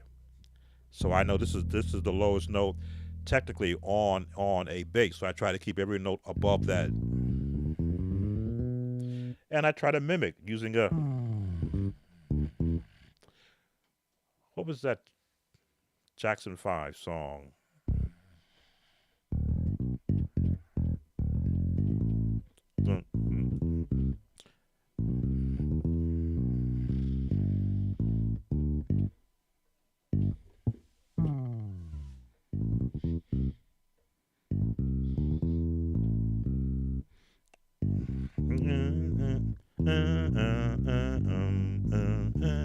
So I can still hear what a bass player would be doing in my head.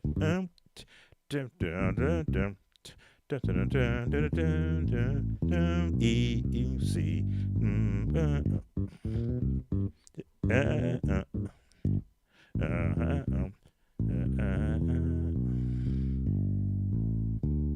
Down the scale. Boom, boom, boom, boom, boom, boom, boom, boom, boom, boom, boom, boom, boom, boom. So I can think like what a bass player's notes would be in supporting a song.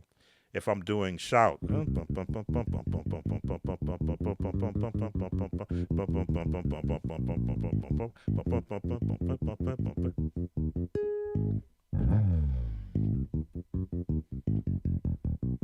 because I can think like a bass player in my left hand for the notes I want to hear in conjunction with what I'm playing. But for a bass player to go directly to piano, that is the how can I put it? I always want to be correct because I don't want to ever discourage a musician from learning to play the piano. Piano opens all the doors to music to you because now you can be like any instrument you want. Piano requires you to have sensitivity to what notes sound like at all times. Where the bass, you know, it's always going to be low unless you really go up there. But a piano gives you 88 possible notes that you could pick on to give you a desired sound. You're not going to be playing your bass up here unless you're really going to be on the last string, playing at the very bottom. But you got to be able to hear where you might want to use that last note and reach for it in octaves. I never liked the mellow piano sound. There we go. As you can see, I have 7 different piano sounds I can pick from. The mellow piano on this keyboard gives me the sound that resonates best with me. When I want to be churchy, I'll go to the rock piano, which is a lot brighter. If I want to be classical, I go to the the full concert grand.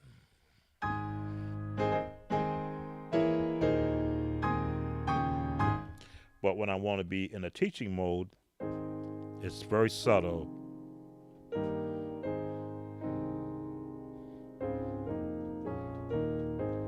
Very subtle.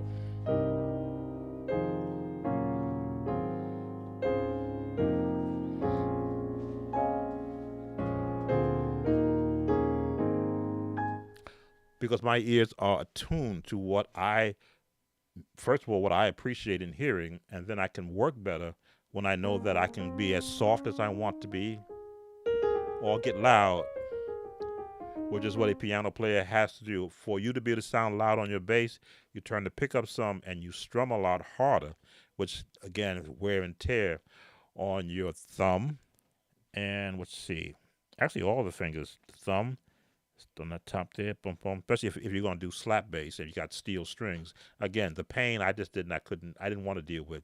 I'd rather be on the piano with nice keys, and then I can play any notes I want and any speed I want, and play chords.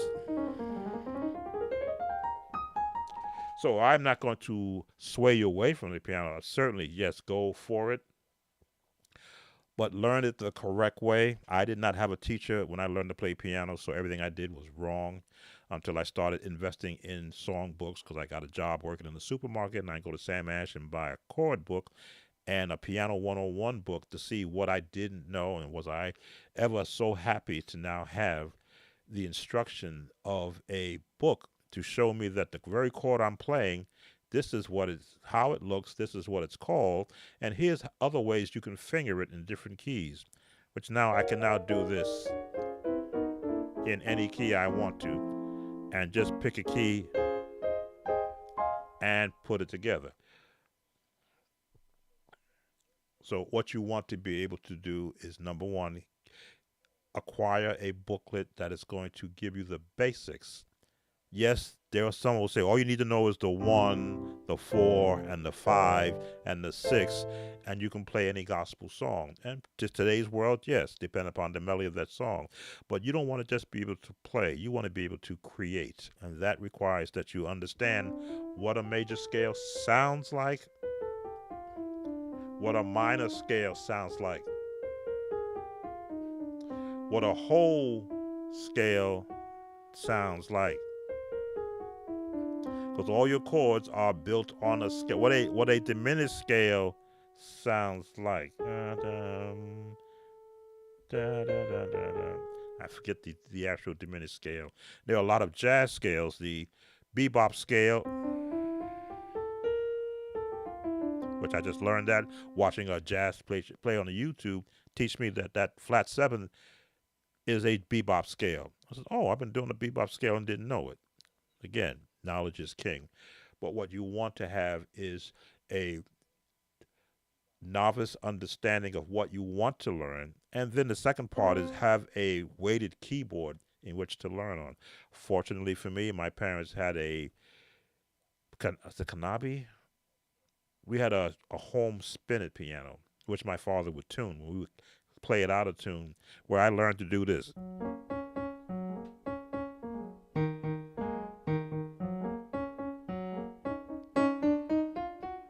That's what I learned as a youngster sitting to the piano trying to figure out, watching my brother do it. He said, oh, just do this.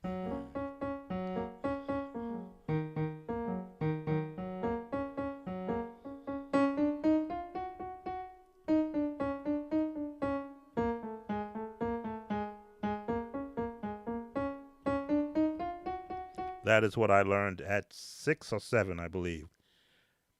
Now, it wasn't what I heard, it's what my brother showed me.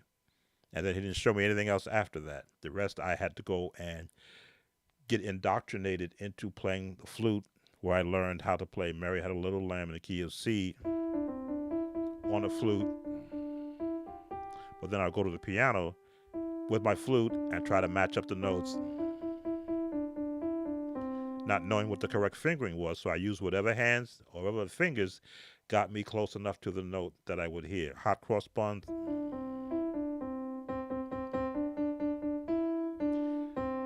But I got to learn what? Sheet music, what the note names were, what rhythm was in music, and all of a sudden, that's when I began to expand on everything that I do. I have a weighted keyboard, Yamaha Portable Grand Teachers. Okay, good. You're well on your way. Get that understanding in fact, you're welcome to join my Patreon page. I think the link is there. On my Patreon page, you can join for free. It's $5 a month if you want to become a member and get access to over 80 files teaching gospel music to musicians. But you could join for free, get some of the free files I have there, and a workbook which I designed back in 2011 for church musicians who never had formal training to get them up to speed. In there, you will see the major scales in every key, correct fingering, 2 octaves. Now let's see if I can bring that book up, because I I don't mind sharing information that is going to be pertinent to helping a musician to get a good feel for what this music is about. So I didn't say ministry, music. So let's see if I can pull that book up. I got to do this first. Here it is. Dun, dun, dun, dun.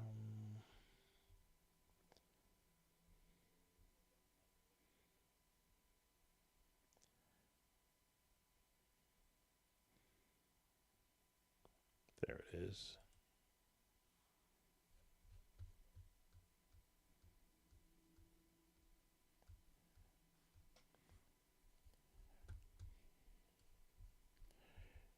At one time, I was doing a music course on the internet, but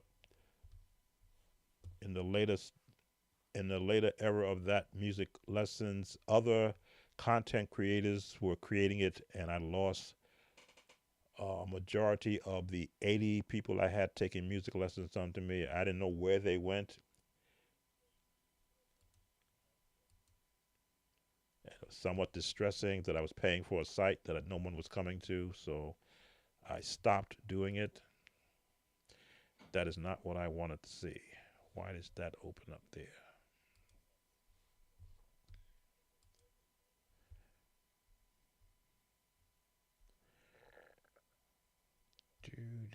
Where are you?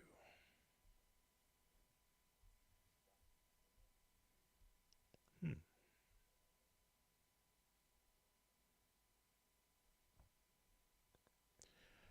Trying to find the window that has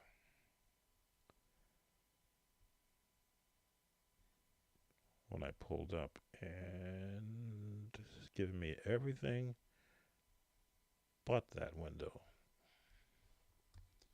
All right, let me do this.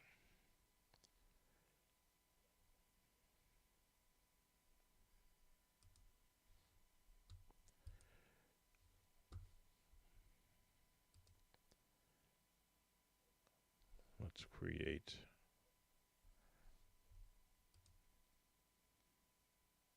Let's add a source. Add a new source. There we go. That's what I didn't hit. Okay. Show windows with empty names.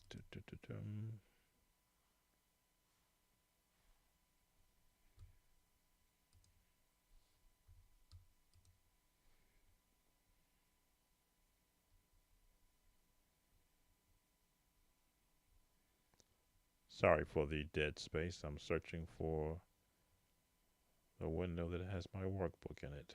There it is. All right.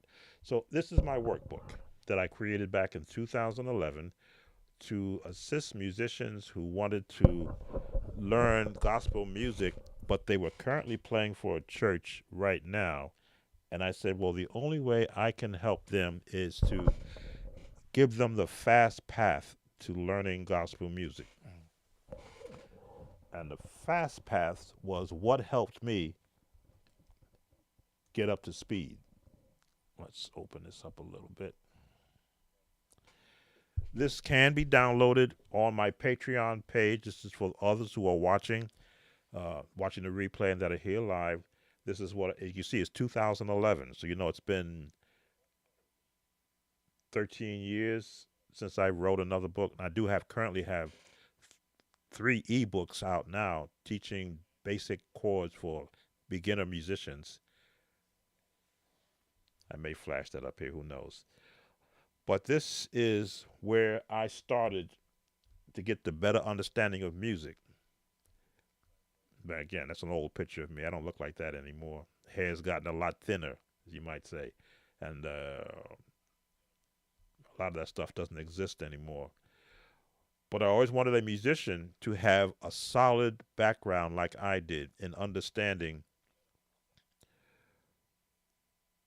Well, if you look at my page, I've got it covered now. There's a Patreon link right there where it says Patreon Samuel, patreon.com/Samuel Tolbert. That will take you to my page. Again, you could join for free and have access to this book and what other free things I have for the free members to entice them to whether or not they want to be have me take over their training by providing them information. And of course, you can ask more questions without having to go through YouTube. This is where my understanding of music really took off when I knew what the numbering finger of my hands are, how I should hold my hands when I'm playing, and most importantly, the importance of the major scale.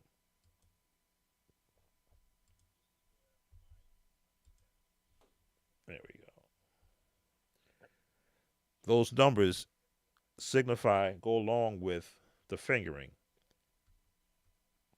So I did not know how to extend a scale beyond one octave until I got a hold of this book and I said, wait a minute. Oh,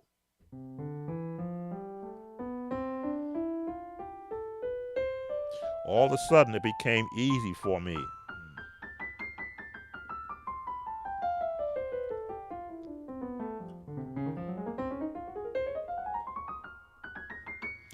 And my hands began to fly across the keyboard, not immediately, but as I began to see the placement of, and especially when you went into the black keys, how you didn't start with your thumb, but you started with the index or the second finger, and it made it so much easier to move across in other keys, especially in the black notes, that I now could do runs that I would hear other people do, and I'd go, okay, how are they getting that run? Okay, how many notes are they using?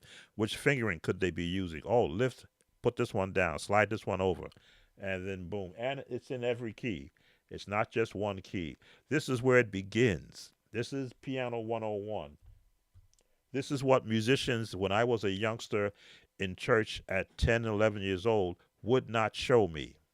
They stopped playing. They wouldn't tell me, oh, tell your parents to invest in this book. I had to wait till I was 18 or 19, making some money to go and purchase a book to all of a sudden see, oh, so this is learning music. Again, I had no music teacher, but these books began to instruct me. Then I give you the minor scale in both keys and both hands, what it looks like on a keyboard, just so that you can hear what it sounds like and practice it, every key. Then I give you a song to learn based upon what you learned in the scales. And I give homework. This was back in 2011. No one does homework anymore. But that's what I gave. If the person was really interested, I think when I put this workbook out, this one workbook had over 600,000 downloads across the internet. That's what blew up my internet page where they were charging me $300 a month just to host a site because there were so many downloads. I said, you know what? I'm not making anything. So I shut that down, as they say, because I still had to eat and pay bills. But I made all this information available, again, to jumpstart the musician who is playing for a church currently, but is like, sometimes the drummer goes from playing the drums to the piano. Of course, the piano player got another gig somewhere else. And he says, well, I want to learn to play piano. I says, well, here's how you learn. Get the basics in. And if you've never had a practice routine, I created one until you get your own. I know I'm a little bit off the board here, but sometimes you got to take a break from the music because the Bible is. This one thing about scriptures: if you take the ones that you can apply to your life, it makes you the best person you possibly can. And one of those scriptures is, "In all thy getting, get an understanding." So if, as a bass player, you know what it meant to practice. Now, if you put hours in to get to what you want to, where you want to get to, great. I say it doesn't take hours; it takes minutes. But you got to know what you're practicing and why. And the first page was dealt with the scales. Starts off with practice scales 5 to 10 minutes, not an hour. That's monotonous. You'll get bored. Your fingers will get tired. Your wrists will hurt. 5 to 10 minutes. Well, I only got to half the scales. Fine. The next time you sit down to practice, do the other half. or do just the white keys, or do just the black keys. Again, like everything else, pick a struggle. That's the one you work on, and you will find that as you set up a routine with this guide, which is what I put it out there as a guide, I give you what to practice and why to practice it. When it says practice chord progressions, there's a page of chord progressions. Practice triad inversions. There's a page that gives you triad inversions so that you could train your hands how to move, train your ears how to hear. I believe, yes, the triad conversions are here. Oh, that's the music theory. Where are the triad conversions? And this is still beginner. Okay, triad conversions. They're further off in the page. I know they're in there. Let's see, where did I put them at? Okay, there's the thirds. Oh, that's the song you'll learn. Oh, yeah, you learn a song right away. There we go. There go the chords. Chords in C, root position, inversions. Those are the chords you're going to practice. And that's just in C. What else did we have in here? And this is when you are going to start a regimen of practicing and you don't know, well, where do I start? Well, this is just my suggestion. It helped me. Now, granted, if I'd had this when I was 13 or 14, I'd have been a lot further along musically. Transition chords, C, D, E flat for 10 minutes. Take a break, which I understand. You got to take a break. Get some water, no soda. This will make you hyper. It also gives you your fingers a rest period. Practice the melody line with left hand chords to a familiar song. I suggest a hymn that you like to play or a praise song. Now, 2011, with praise songs were really starting to become a big thing. So that's why I put Our God is an Awesome God as a practice song. Work on your preacher chords. There's a preacher chords page. Again, if you're going to play for a church, then you need to know what's expected of you in the church.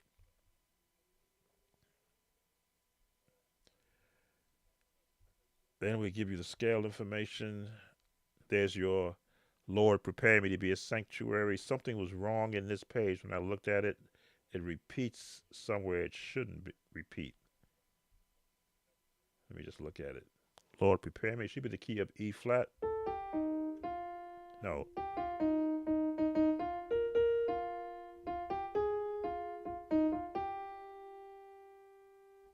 Right.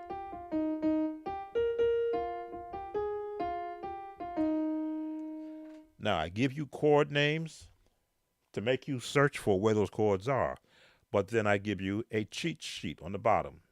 There's the cheat sheet showing you where those chords are. I created that myself using software and some uh, text images.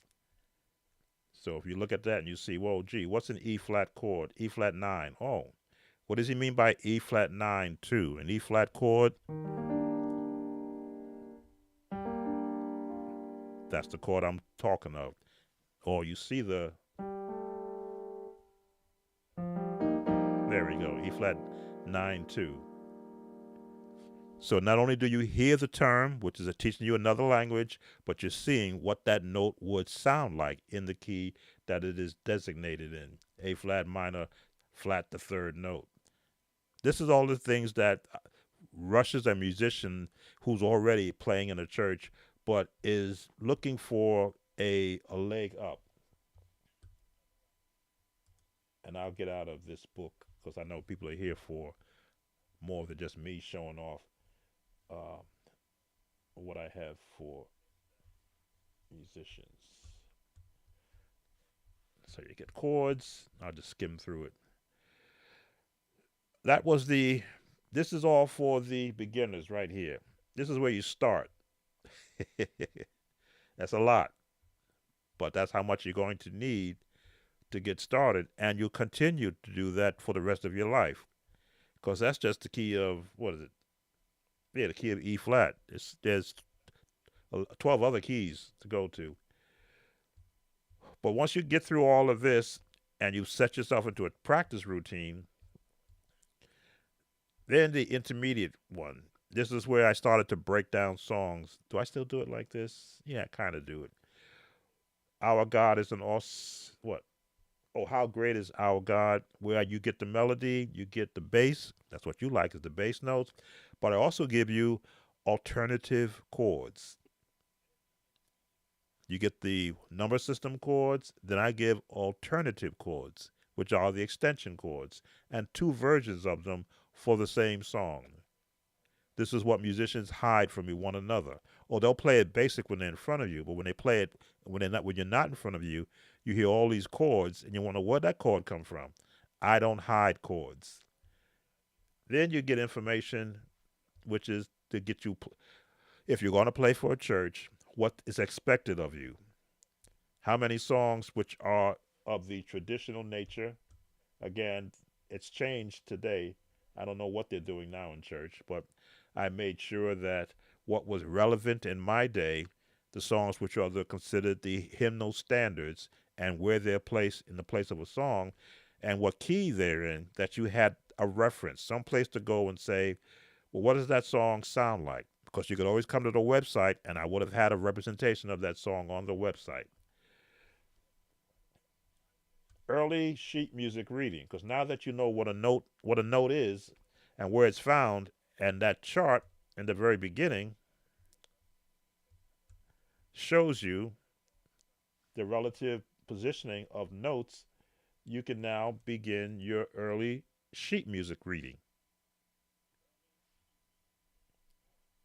These are all the things I did not have when I started down this journey. Didn't have any of this, but once I got a hold of it, and my ability to retain what I read and what I listen to, it became a part of everything that I do musically. I still play the scales in every keys.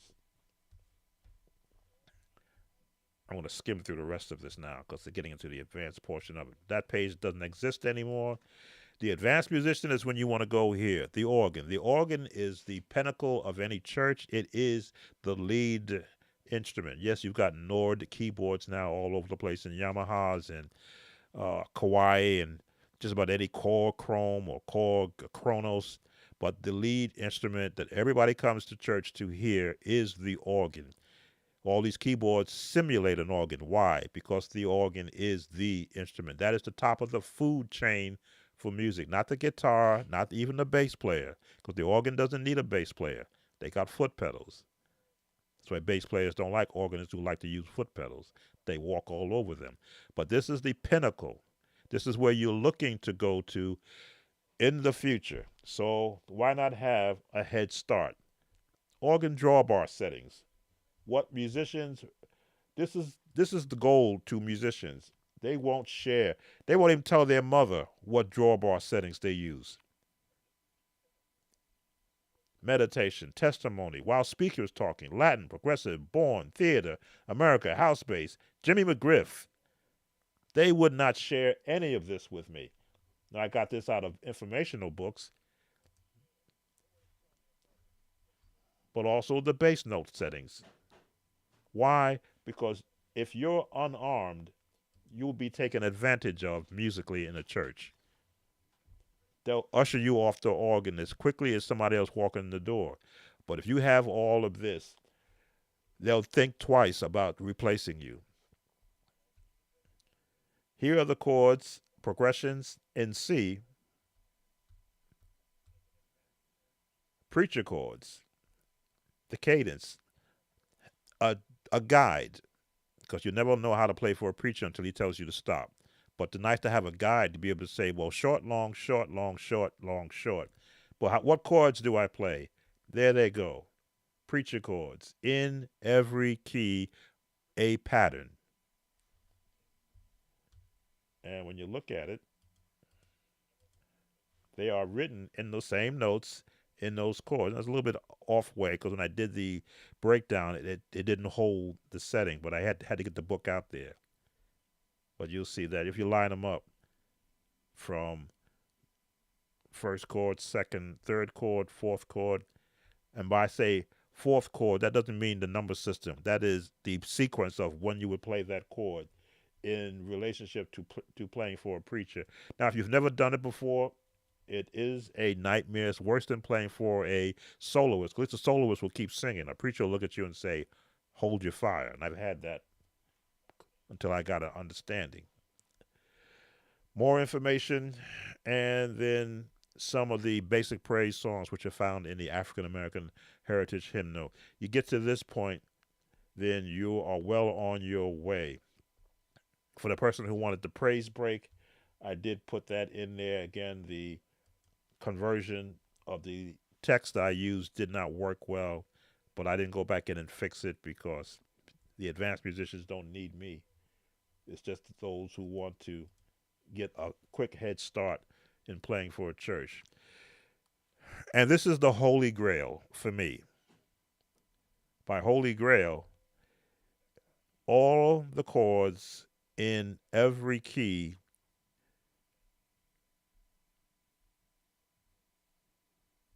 pick a key, all the chords that you need to know in every key. This is what you would be practicing. Learning how these chords sound, how you finger them in every key. When I hear a musician on a post say, I don't know what to practice, my mind says, then you can't play everything you hear. You can only play what you know. Because there is so much that is hidden by other musicians. There was an old saying, and I'm going to leave after this because we're getting into hour or 3.5 hours, that if you want to hide chords from a musician, put them in a book. He'll never look there. Well, I took to heart what that was, and these are the very chords that you hear me play in whatever key I happen to be in. I know what it sounds like. I know how I want to use it in relationship to what progressions I want to use. Just give me a key, and I'll practice. These are all. This is B major. I think where we stop. Yeah, B major. That's the last one.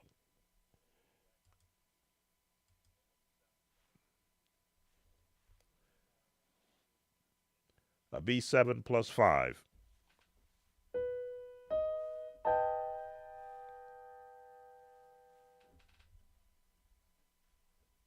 Let me see.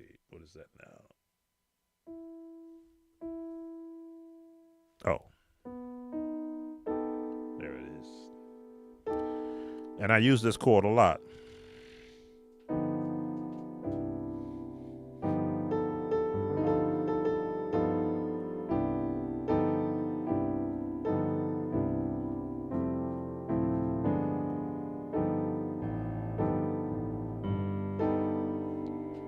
That's how I use that chord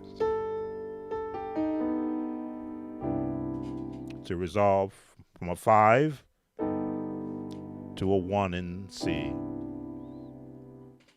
And whatever key I happen to play in, that is the key that I will be able to use. And yes, it is not difficult.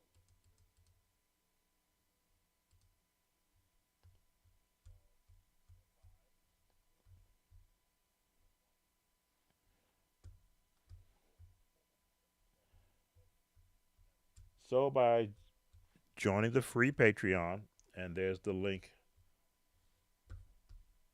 Let me move this out of the way. The link is right there. Oops, what did I just move?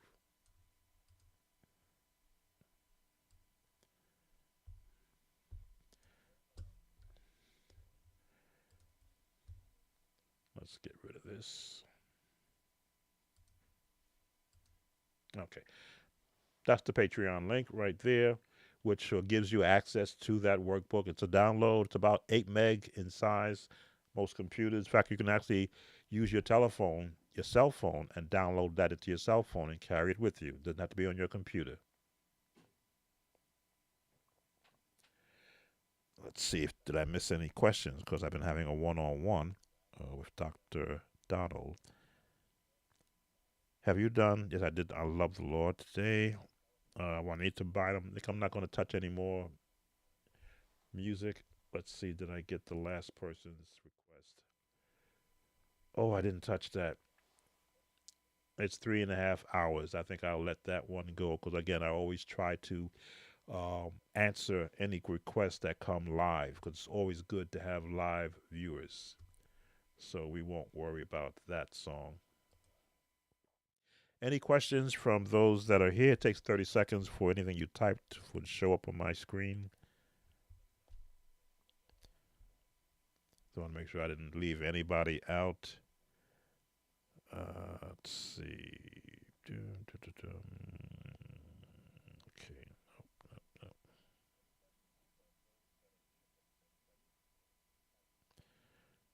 See, we're not going to do the one to bind them.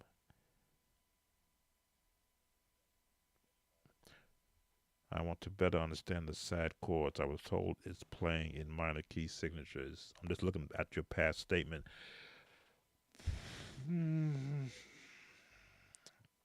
Again, we want to call them sad chords. If you've played the song "Call Him Up," the "Call Him Up" is in sad chords. Preacher runs in E flat. Welcome, Crisscross. The song "Call 'Em Up" is in sad chords. If you confess, minor.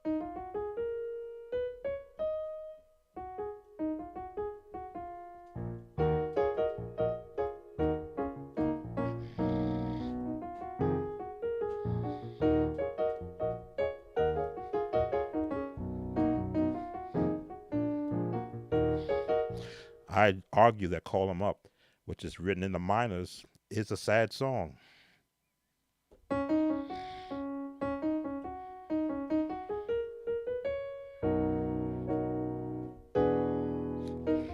Minor, tell him what you.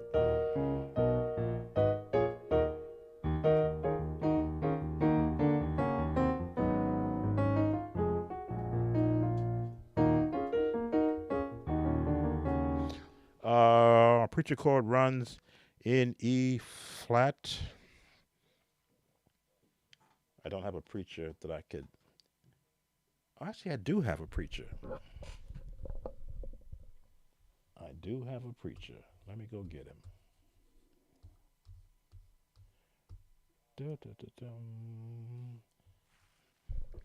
Give me a second to save something.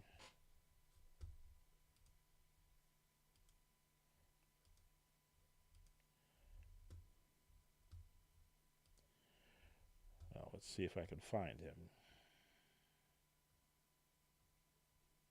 Where are you, preacher? There you are.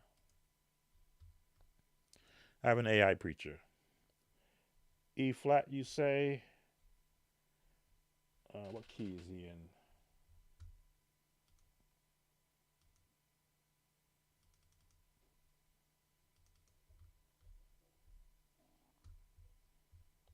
Let's see. Let's turn this off.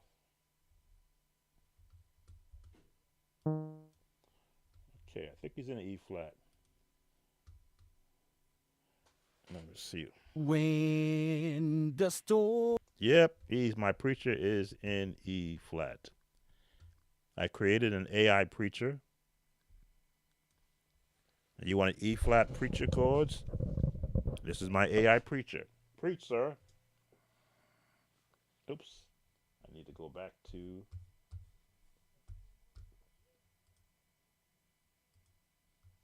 When the storm clouds gather and the night seems long,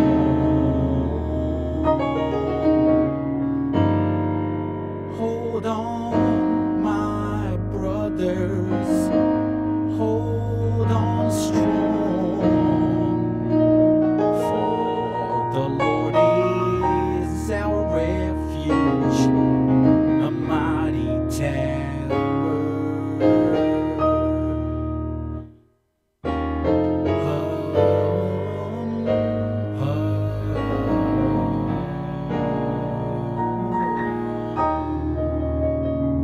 For the battle is fierce, but victory is near.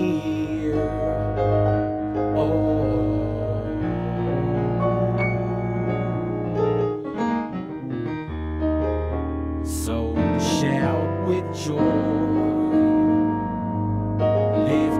voices in praise.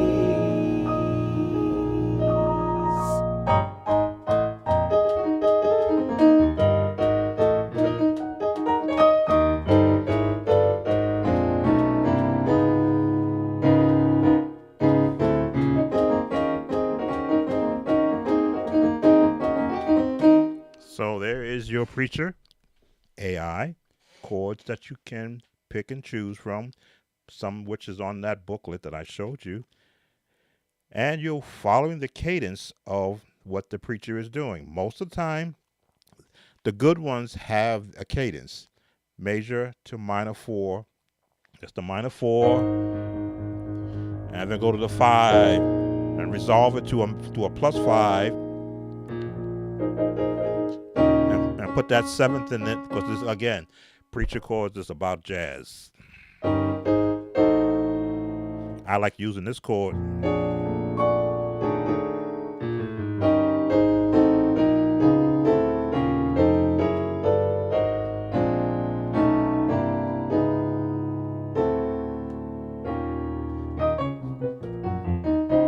That's what I like to do when I was playing for the Kojic Church.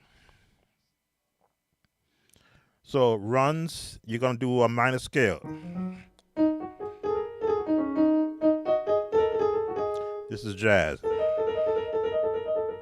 Again, being able to manipulate keys.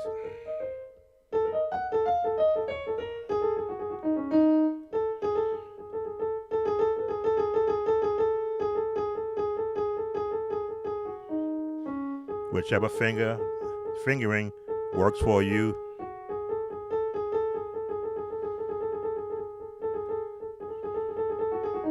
It's about where you want to end.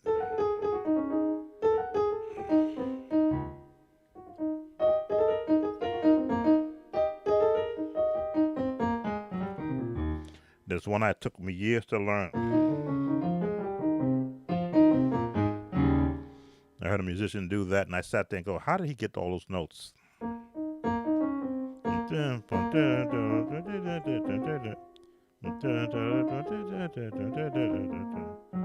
There it is.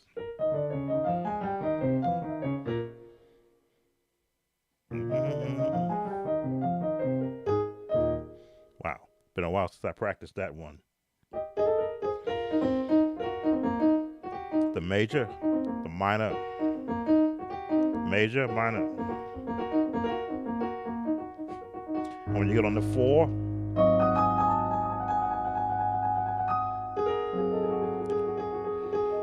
the flat 3, same.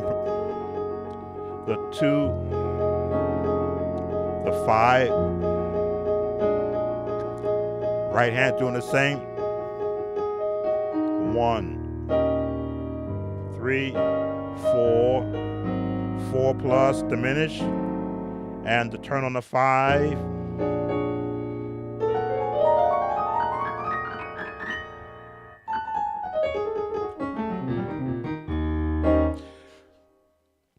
Again, I'm not a run person. I just use what I need for that particular part of the song. Now, you've got some guys that can go.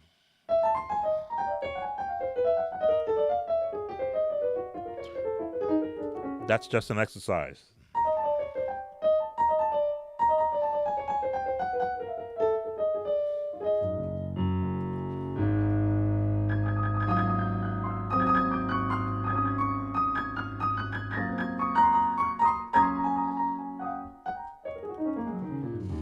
Slide across the keys, no one will know the difference. Again, preacher chords is just how can I put it? It is to wake up your audience. I can't put it any more plainer than that. Some people out there sound asleep till the preacher starts to tune up. So you want to give them chords to wake up. Wake up. That's all that is wake up chords. The minute you start doing that, people go, ooh, he's preaching now. That musician is playing his behind off. No, you just woke that person up. Because, again, as I get older, I'm learning how much sleep is very important. Whenever you get a chance to take a nap and rest, where before you had to work through it, so that you don't have an accident if you're driving, or so you don't fall asleep and miss your stop if you're riding on the train or the bus. But when you get a chance to be retired, you respect when you have time to go to sleep. It's like well, it's next to having ice cream anytime you want because there's no penalty for it. I've been up since about 9:30, and as the Bible song says, I'm not tired yet.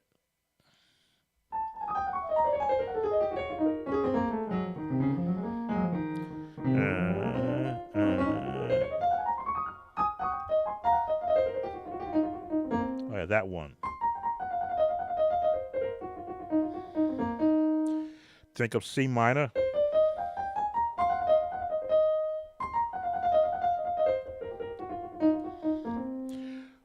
What is that song? I will celebrate, I will celebrate. Sing unto the Lord, I will sing to him a new song.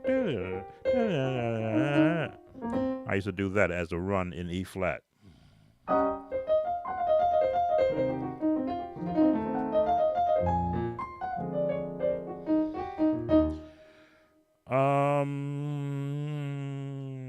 I shouldn't give this one to you, but Those Were the Days by All in the Family.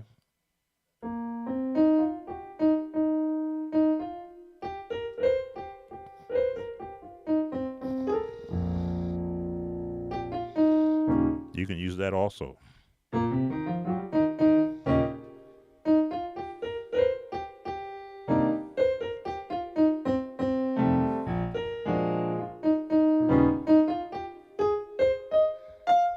Four, diminished.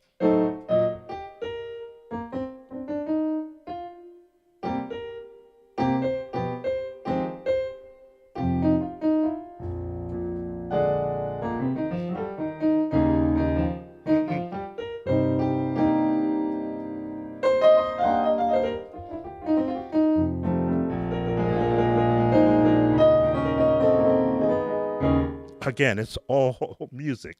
It's how you want to apply it and when you want to apply it. So, preacher chords are just notes broken from scales that you just practice and you become, your muscle memory is to the point where you can just at will call it to when you want to use it. Flintstone.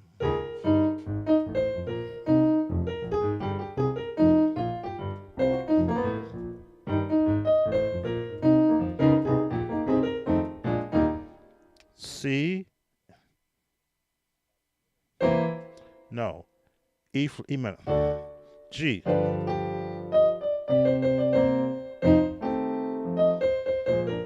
right.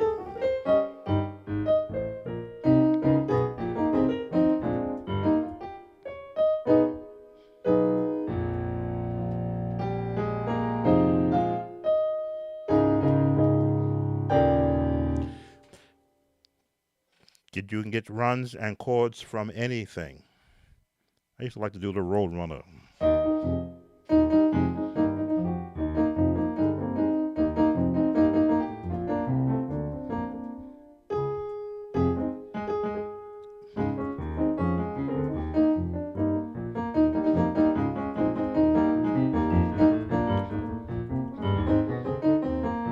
Roll, roll.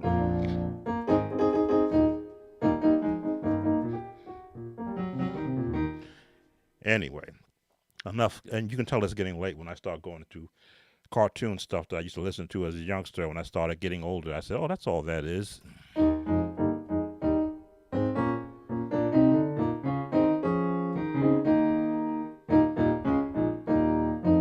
And you will find that when you extend your playing from away from church and look at the other music that you've been omitting because they told you that it was bad music, you will go, and nothing bad about it. It's just that I never looked at it as music.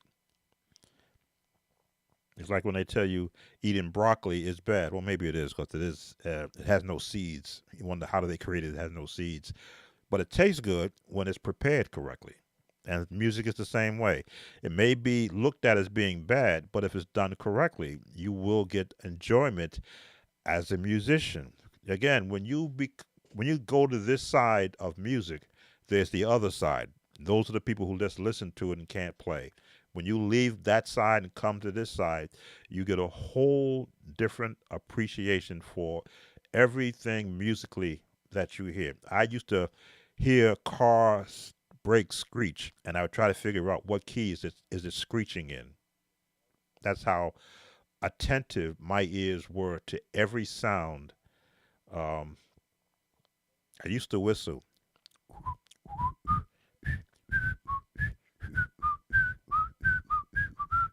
Andy Griffith. F, no, C, B flat. Oh,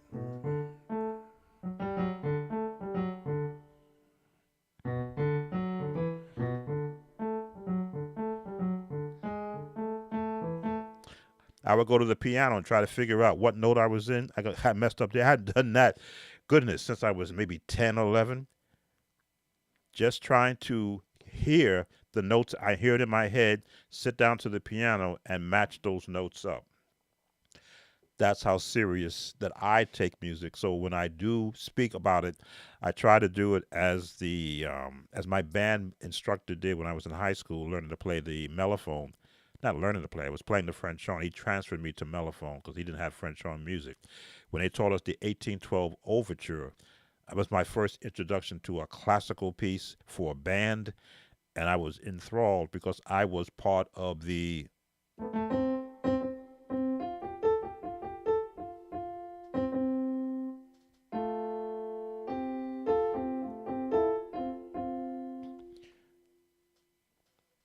So let's bring up the French horn or the mellophone.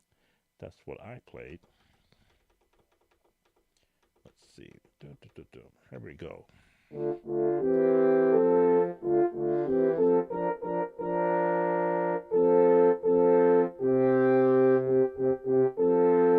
That's how it starts off.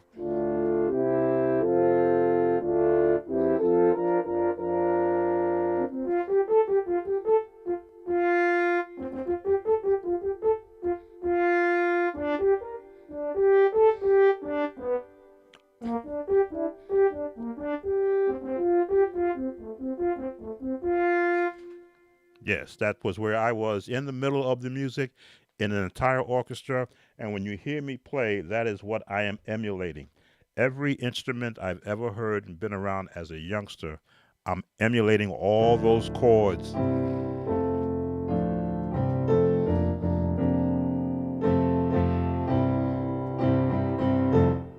That's what I hear. So, with that, excuse me, let me bring this to a close. Thank you all. I'd like to acknowledge those that came in for today. I didn't have dinner, so I'm going to have to go find something to snack on for tonight. Igor, Reverend Soley, T. Dotes, Calloway, Kevin Maxwell Smith, Dr. Sheila Donald, 28 from, I want to say Australia. No, it was Australia you were from. I forget where you were from. Forgive me. I know you're not in the United States. Physics, Nathan, Otto Campbell. Oh, I missed that. What method did you use to memorize all the scales? I heard people say just write out the circle of fifths every day until it's memory.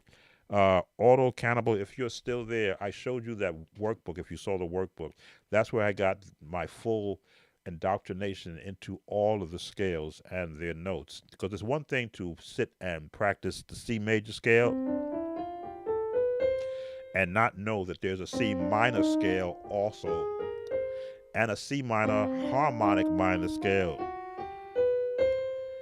and a jazz scale minor. Once I learned that these scales exist, and I think I did a series where I showed up a diagram of how many different scales: Hawaiian scale, the Spanish scale, the Chinese scale. just omitting certain notes, and it got a scale into the what is it? The what was that scale?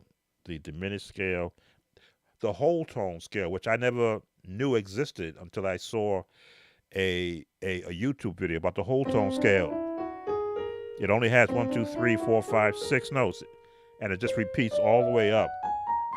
But all these chord changes that I've been using is part of the whole tone scale. So I did a series where I covered the whole tone scale just to make it knowledgeable for everyone who did not have a knowledge of what that scale was, because you hear that scale all the time. If you've done Stevie Wonder's "You Are the Sunshine in My Life," he uses that scale.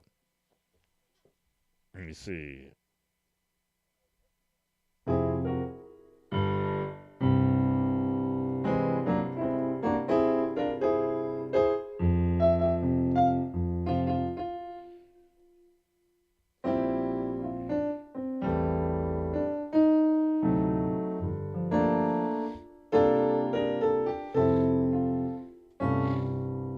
Hmm.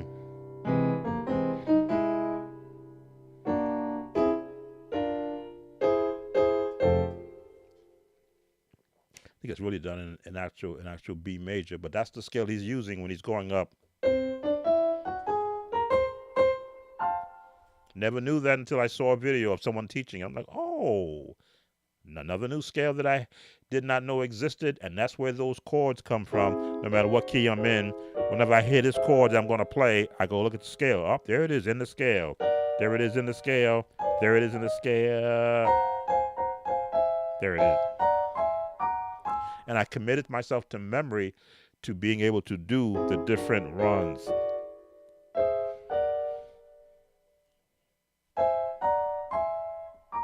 I gotta look at the keys, because it's every whole note, and it's only three here, three here. That's all it is. So if you're playing any other note than these, you're playing it wrong.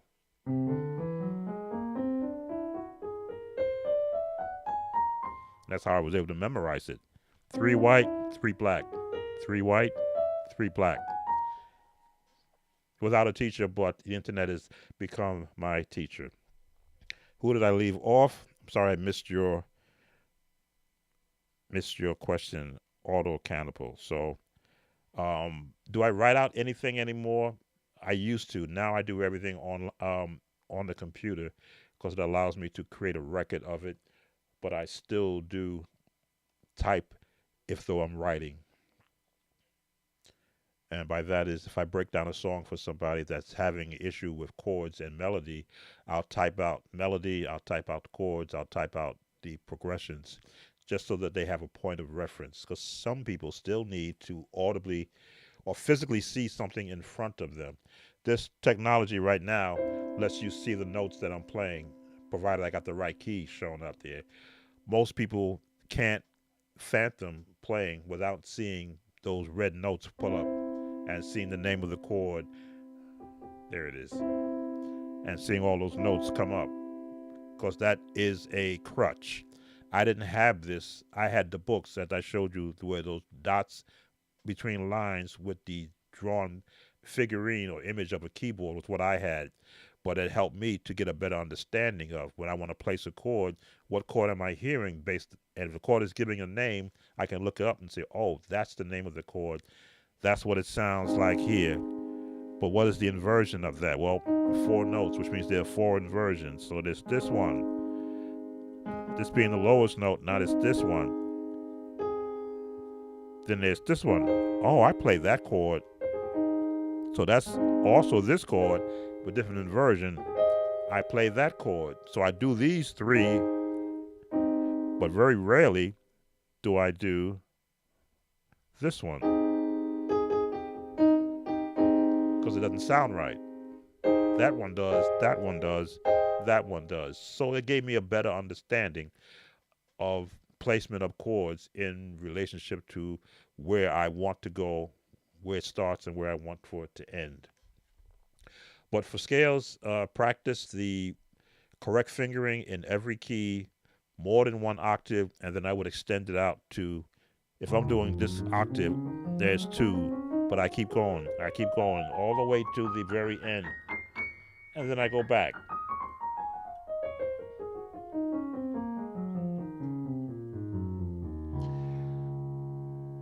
Now, that's done without a pattern, just playing it. If I'm doing it in a pattern, then I'm going to walk it up, if though I have a metronome in the back playing, hitting every note at the same loudness.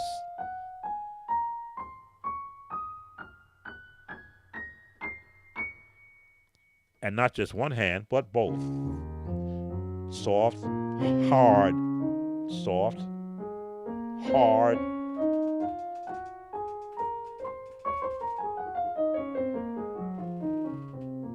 soft. Change keys and do the same thing.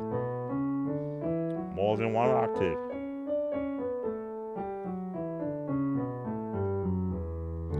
And change key again. Both hands.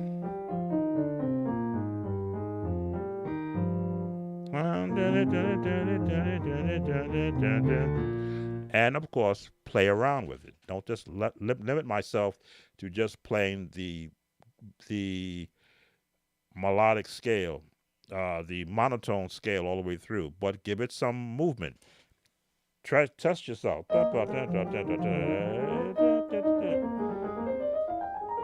Again, I never had an instructor to slap my wrist and say, "Hold your hands like this and play like this." You played it wrong. That's what I want. Not this, but do it like this. Not like that, do it like this.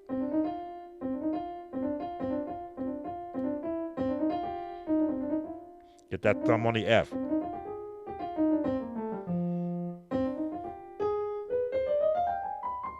So I play with 3 fingers, 4 fingers, or all 5 fingers, practicing just to get them all training.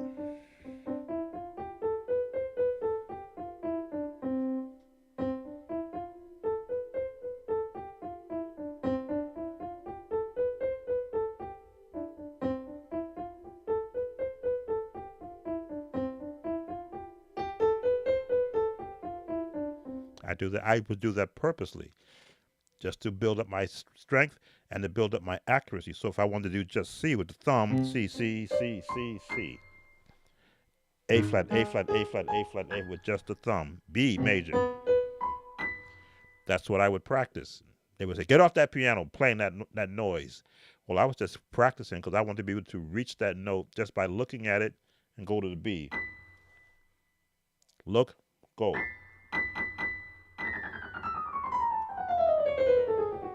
Slow it down, speed it up. Slow it down, speed it up, and end on the B.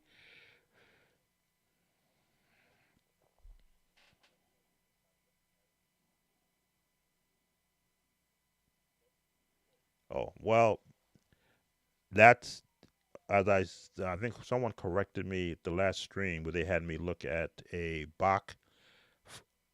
um, a Bach piece where you use your last 3 fingers only to do the chromatic scale, and but you always use the 3rd finger to hit the black notes.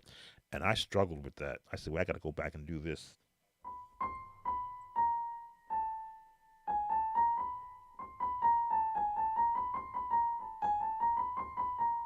I'm so used to doing 3 fingers. He says, no, the last 3 fingers, that's what you should be. And the 3rd finger should only be hitting the black note.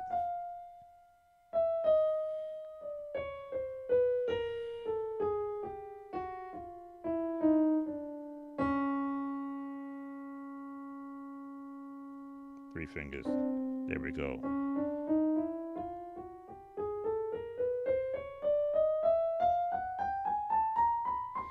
I'm getting better at it, but that challenged me because, again, with no instructor to slap my wrist, because I watch people, now I'm paying attention when I see other people play and they're using their last 3 fingers for runs. I'm like, oh, okay, I can't do that. I always scrunch them in and then spread them out. But they're just using their 3 fingers.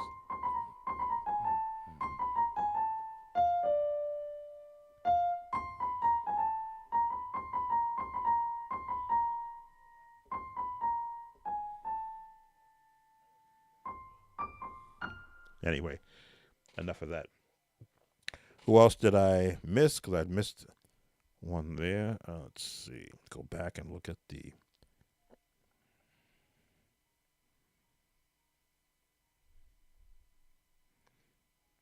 Always want to acknowledge those who come in. Crisscross, you came in. Preacher runs with E flat. We covered that. Dr. Donald, we covered that. Marcella, I hope you will be able to do my request someday. Marcella, what if you're still here? What request was that? Were you the one I didn't get to? Let me look. Won't leave anybody out that came in. No, you're not the one that I missed. So if you're still here, Marcelo, let me know what that was. Try not to leave anybody that types into the comment without. Even if I don't do it, at least acknowledge it. Oh, Chick Corea. No, I'm not going to do Chick Corea. Can I play outside gospel songs? I guess that was your request. Okay, a little further on. That's what happens when you go back in time and you see some things that you missed.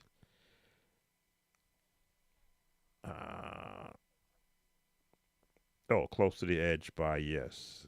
I Get Up, I Get Down. Organ stuck in my head. I don't know if you're still here. Let me go look at that.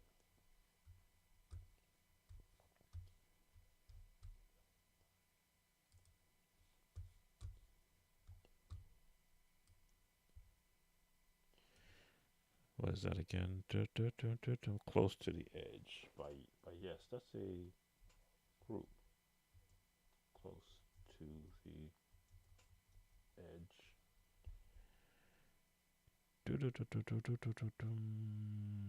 By Yes.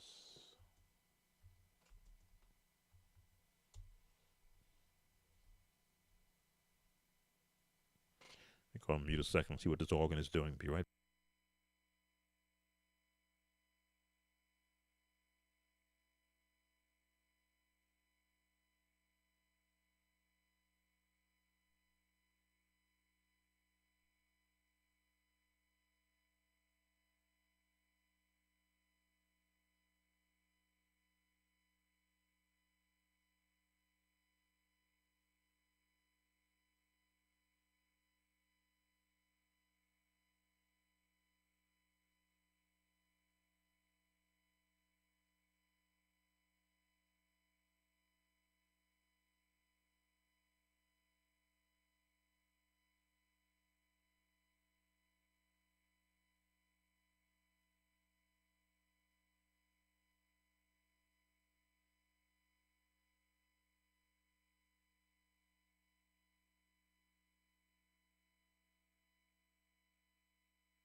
All right, very edgy song, a lot of guitar. Rock, I believe, is the yeah. Hot Rock Johnny is the site that I'm looking at. How can you hear the organ with all that music that's happening around it? But I can hear the chords. They are in a major minor mode, but with the guitar player playing everything that they could possibly, every string they could possibly hit. Um, yeah, I just have to do that with headphones on and then turn extremely low so that I can piece out what the uh, that's 18 minutes too. Piece out what pattern were they did they select? Again, a lot of songs I did not listen to. A lot of it. I was never one that liked rap because I felt it was rap was never music. It was just noise. Till I started to listen to some of the older songs and I go, okay, they did use some music in it. Of course, nowadays it's what it is. But I have no collection, nor do I have a favorite. I still can't do the hotel, motel, Holiday Inn, hip hop, hibbity hop. I still could not. I could not get my tongue to do that. at all. Bang of the boogity beat. I don't know those lyrics because I never indulged. Never indulged. Let's see if I leave anybody out. Uh, yeah, we touched on Tell Me Something Good after I looked at it. We covered Dr. Sheila, K. Chris Cross. Preacher Runs. I did that before I sign off. Hope you'll be able to do my request. Good night. Yeah, no, I listened to it. I'm not going to touch it. It's too much for me, too extreme for me and my ears. Please, river flow in you. Welcome, Francine. River flow in you. Oh yeah, he wanted to rock. Yeah, I just listened to it and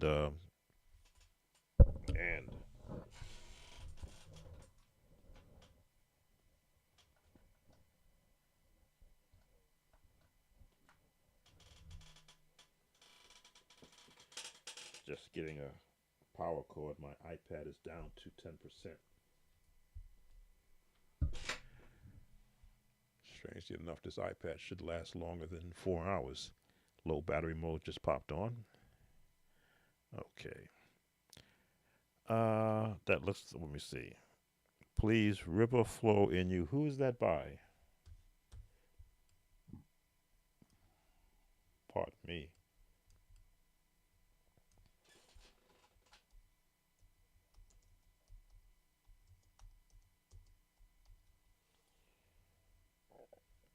All right, river flow in you.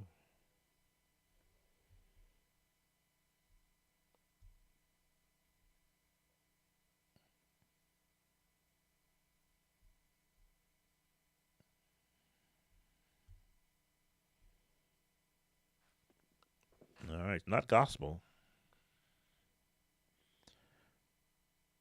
Welcome, Spring, Florida. Just about to close down. I want to look at this request. River flows in you. 2.3 million views, the one I'm looking at. But looks to be of, well, let me go on mute so I hear what it sounds like.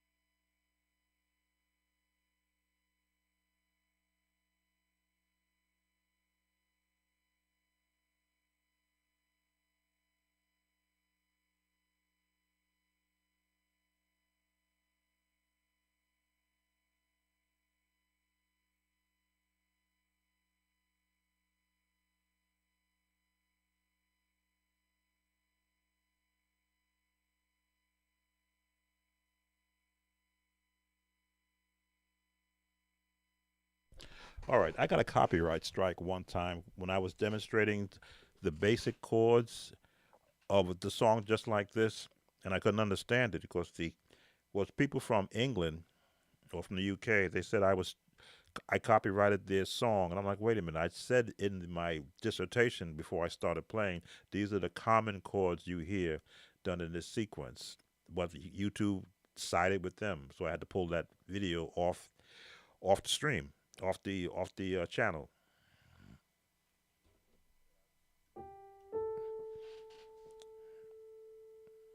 Six, no, E minor, D minor,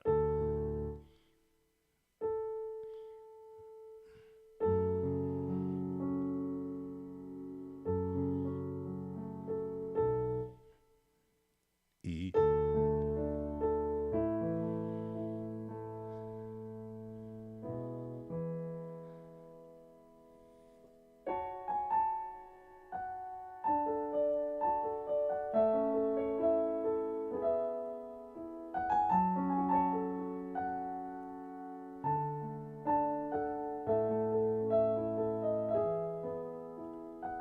That's pretty much all that I'm going to do. But it's like the CCM pattern: minor, major, major, major, back to the minor, major, major, major. It's just that the piano work is what is leading the placement of those chords.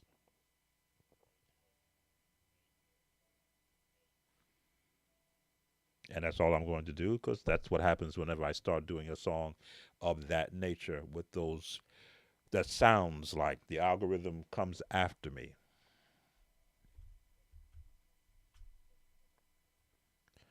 Can you do the song Watch Him Turn It with, and I'll let this be the last one because I was getting ready to close down, but you did come in to the stream because you just caught me live. So that was River Flows in You. Let me see if I can skirt through some of it without playing the runs. Hold on.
Okay, that's all I'm going to touch on that.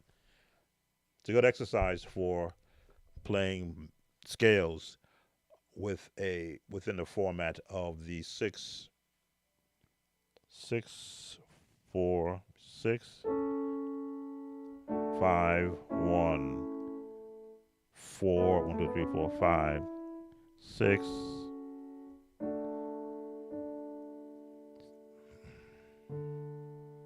1 2 3 4 1 5. Yes, within that format.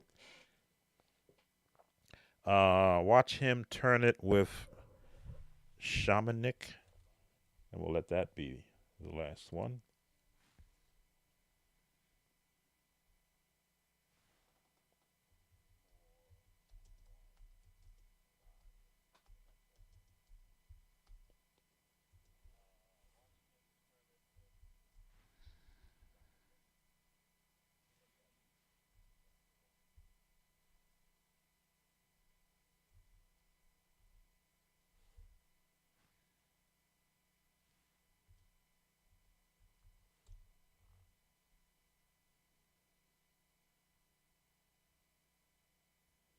All right, we go on mute.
All right, key of B major, and the song is up tempo, young people's type of song.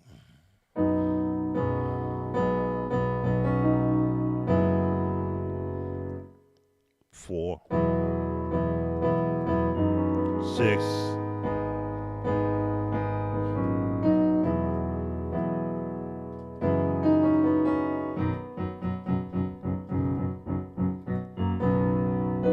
So your chords are going to be right here. Here, the 6, back to the 4, and the 5.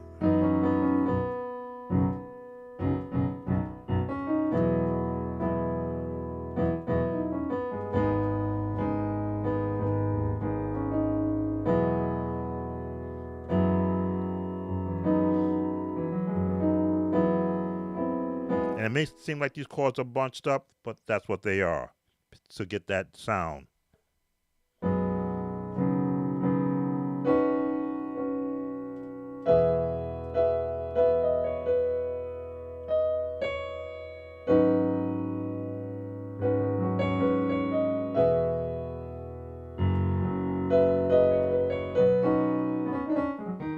Again, scales,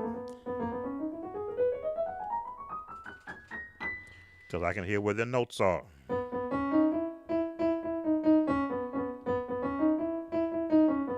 That's where the melody is. It's just the placing of chords.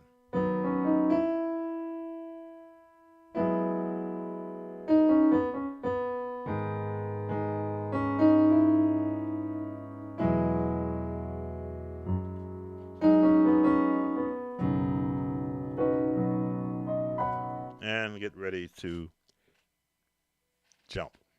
All right. That's all we're going to cover tonight. Thank you all who have come in. Spring, Florida being our last requester. And I think I've covered everybody. Let me just verify.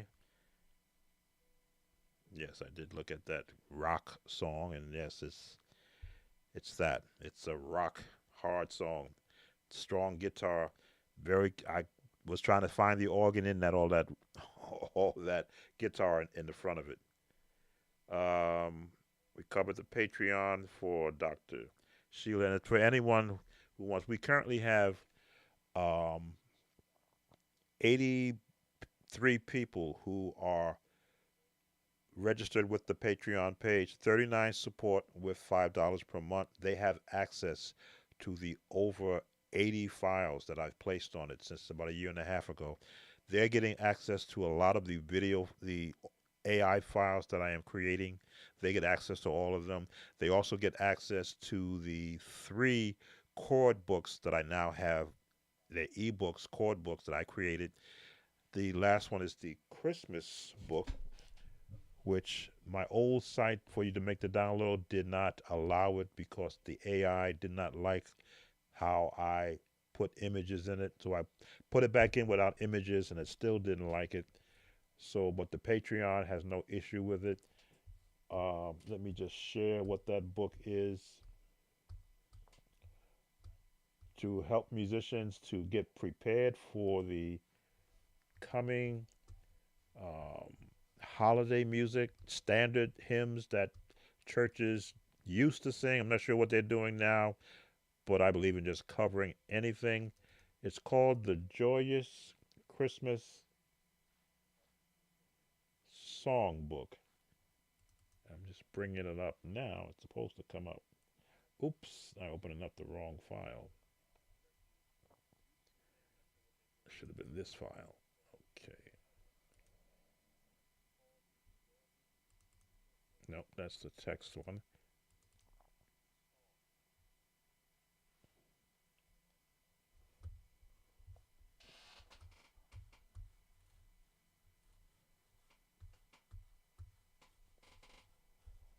All right, we got some issues here. Let's fix these issues.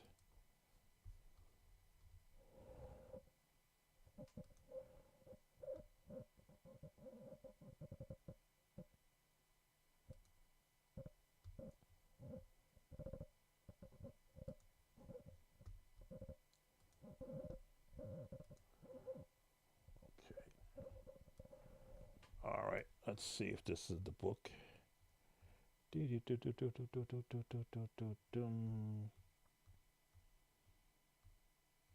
Okay, this is the one. So, if you want to support the work that I'm doing, you can go to the Patreon page, and I'm now allowed to market my ebooks there.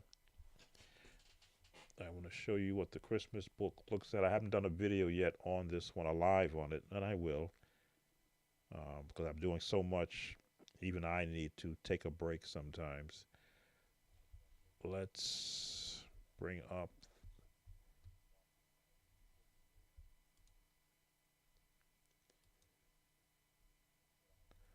No, I don't want to do that, do I?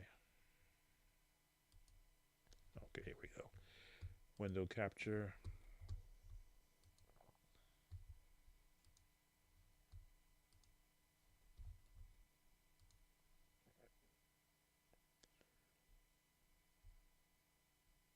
There it is. That is the Christmas songbook that I put together to be a supplement for musicians who maybe do not play Christmas music.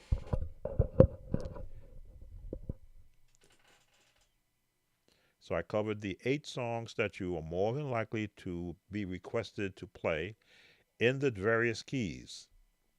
A little something in there about each song.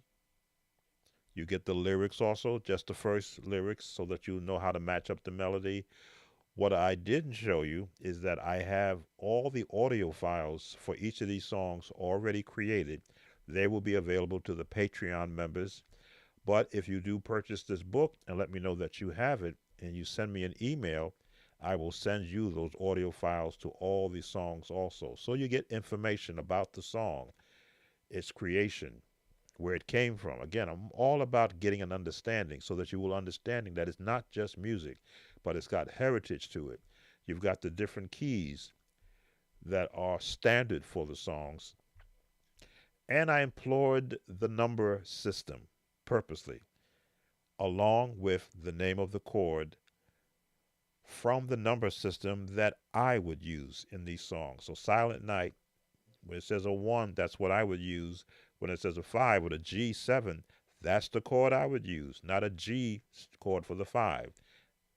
And if you don't know the melody, that's why you're getting access to the files which have already been created of the audio of all of these songs, which is it's going to be placed on the site, I believe. What is it?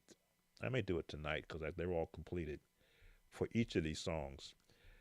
So you get the number system, you get the name of the chords, but I also throw in a cheat sheet. This is what the software didn't like, that I threw a cheat sheet, an image, in a book that I created, because I didn't want you wondering, well, gee, what does the chord sound like? Here's where it is. So when you go back and you look at a chord name, you go and you say, oh, that's the chord, and here are the inversions. Put that in there. More songs, you get information as to how you can embellish the song. Again, reading is fundamental with me. The more understanding of a chord and how you can embellish it, it's good to have this information, not just for Christmas songs, but for every song. Oh Holy Night, which you're definitely going to hear, you get my chords, not the generic chords, but the chords I use when I play Oh Holy Night. And of course, some more things about extended chords. Another cheat sheet, minor chords. Why? Because minor chords are important. In a song like We Three Kings, minor chords is in We Three Kings. Then you get this chord chart that I found, which gives you the layout of all of these chords and their meanings, purpose, information. Something you could download into your phone and pull up at a whim's time when you're in front of an instrument and you just want to get some knowledge into you, something to practice. Go Tell It on the Mountain. These are all the songs that are in this booklet. You get some more chord charts, major inversion chord charts, so that when I say a 2 chord, you know what a 2 chord is, what a 1 chord is, what a root version is. Again, it's about giving information out that you would normally not get from any other musician. Tips for gospel piano interpretation, information, believe we're coming to the end. This will be 33 pages of information. Mary, did you know?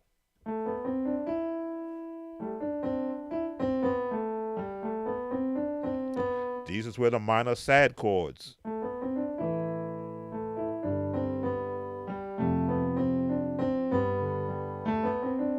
Those are the chords that are there.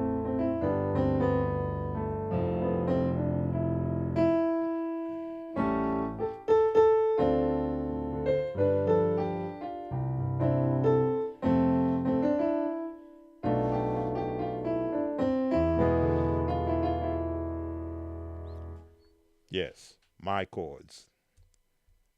And you get some more chords. Again, information. That's the last page. That should be page 33, I believe. I didn't number the pages on this one because I was wanting to get it out to everyone. That is available for $7 on the Patreon site. But if you want to get it for free, for $5, you can join the Patreon site and get it for free, along with the other 2 workbooks that I have and every file that I have. This is the one cheat that I have no problem sharing.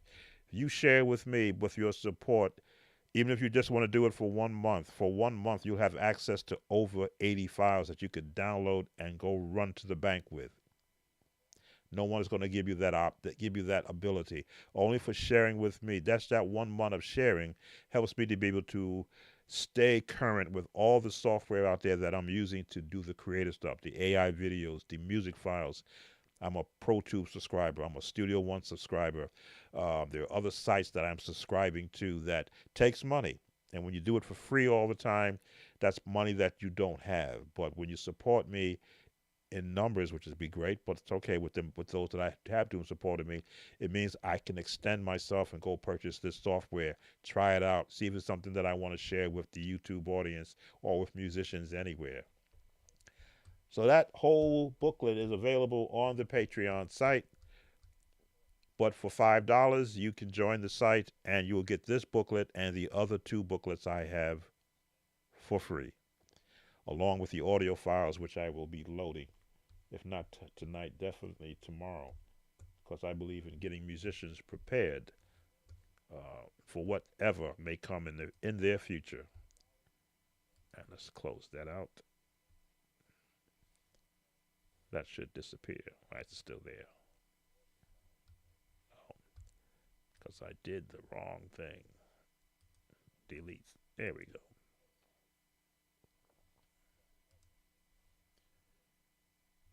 Why is that still there? There we go. Okay. Alrighty.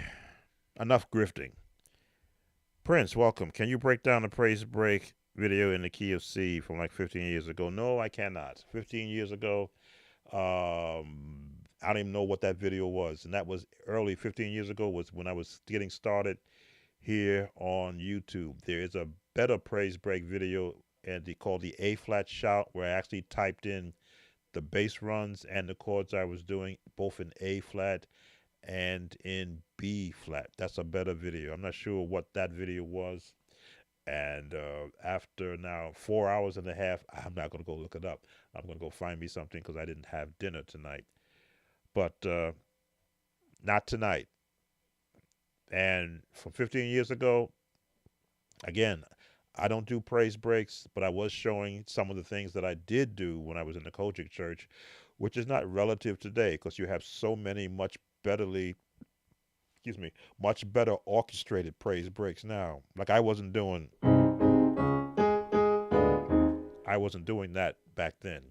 That was past the time when I left the Kojic church and was in the Methodist church. So I never learned that, but I understand what they're doing. All the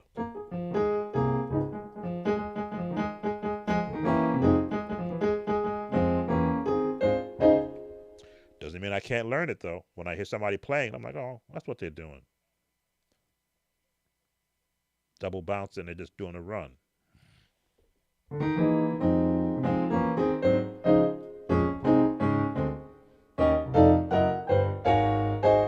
Again, easy stuff to do.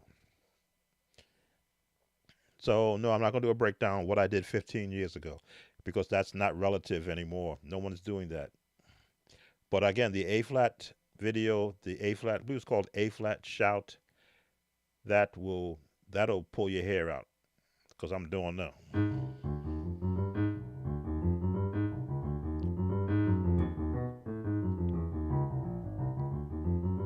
And you're getting all the notes written out on the screen. Again, that was the early days of YouTube for me, where I was just putting videos out and just putting them out there just to get information out there of a visual standpoint.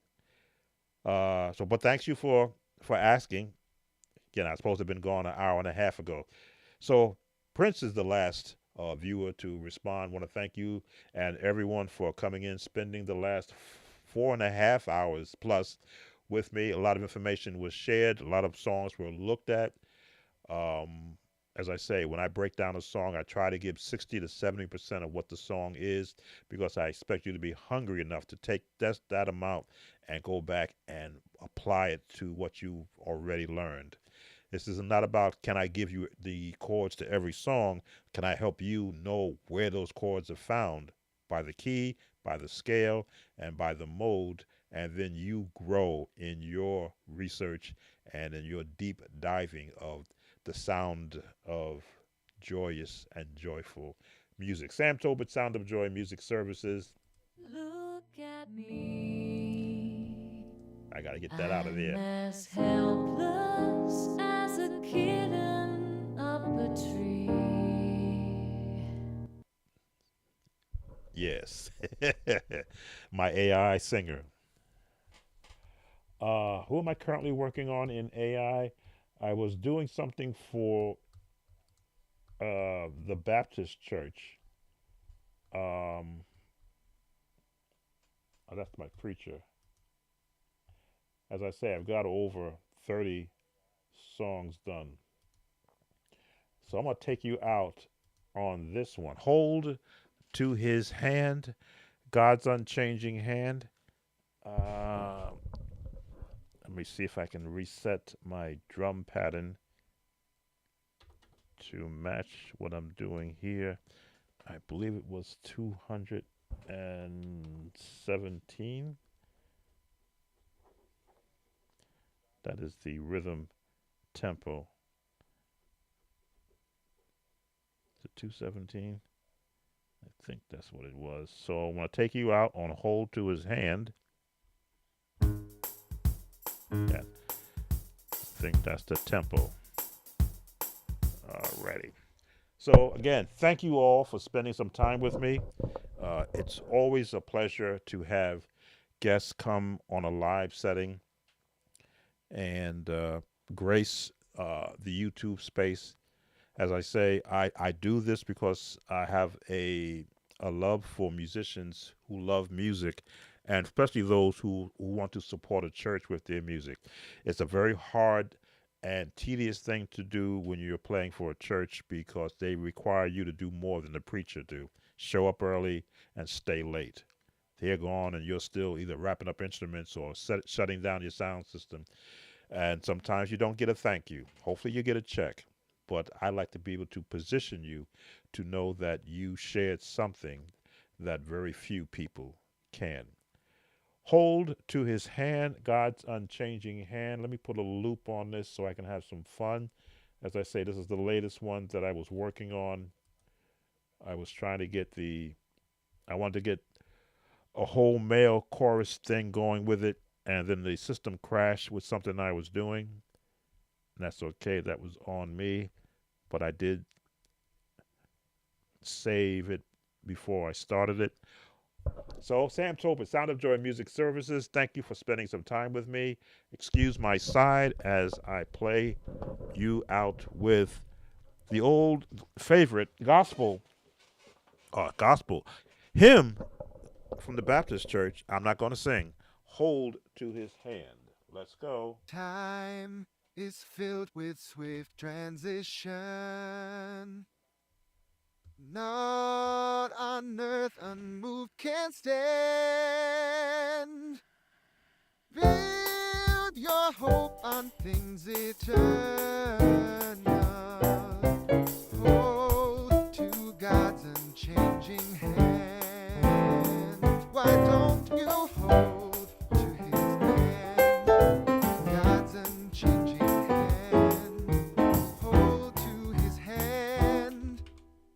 God's unchanging hand. Build your hope on things eternal. Hold to God's unchanging hand. Trust in Him who will not leave you. Whatsoever years may bring, if by earthly friends forsaken, hold to God's unchanging hand. Hold to His hand, God's unchanging hand. Hold to His hand, God's unchanging hand. Build your hope on things eternal. Hold to God's unchanging hand. Hold to His hand, God's unchanging hand. Hold to His hand, God's unchanging hand. Build your hope on things eternal. Hold to God's unchanging hand. Time is filled with swift transition. Not on earth unmoved can stand. Build your hope on things eternal. Hold to God's unchanging hand. Why don't you hold to His hand? God's unchanging hand. Hold to His hand, God's unchanging hand. Build your hope on things eternal. Hold to God's unchanging hand. Whew. As I say, I'm still working on the timing for the drum. Thank you all. Samtober Sound of Joy Music Services. Hope you enjoy yourselves tomorrow in your several ministries. And as always, make a joyful noise unto the Lord. Be blessed. Look at me. I'm as helpless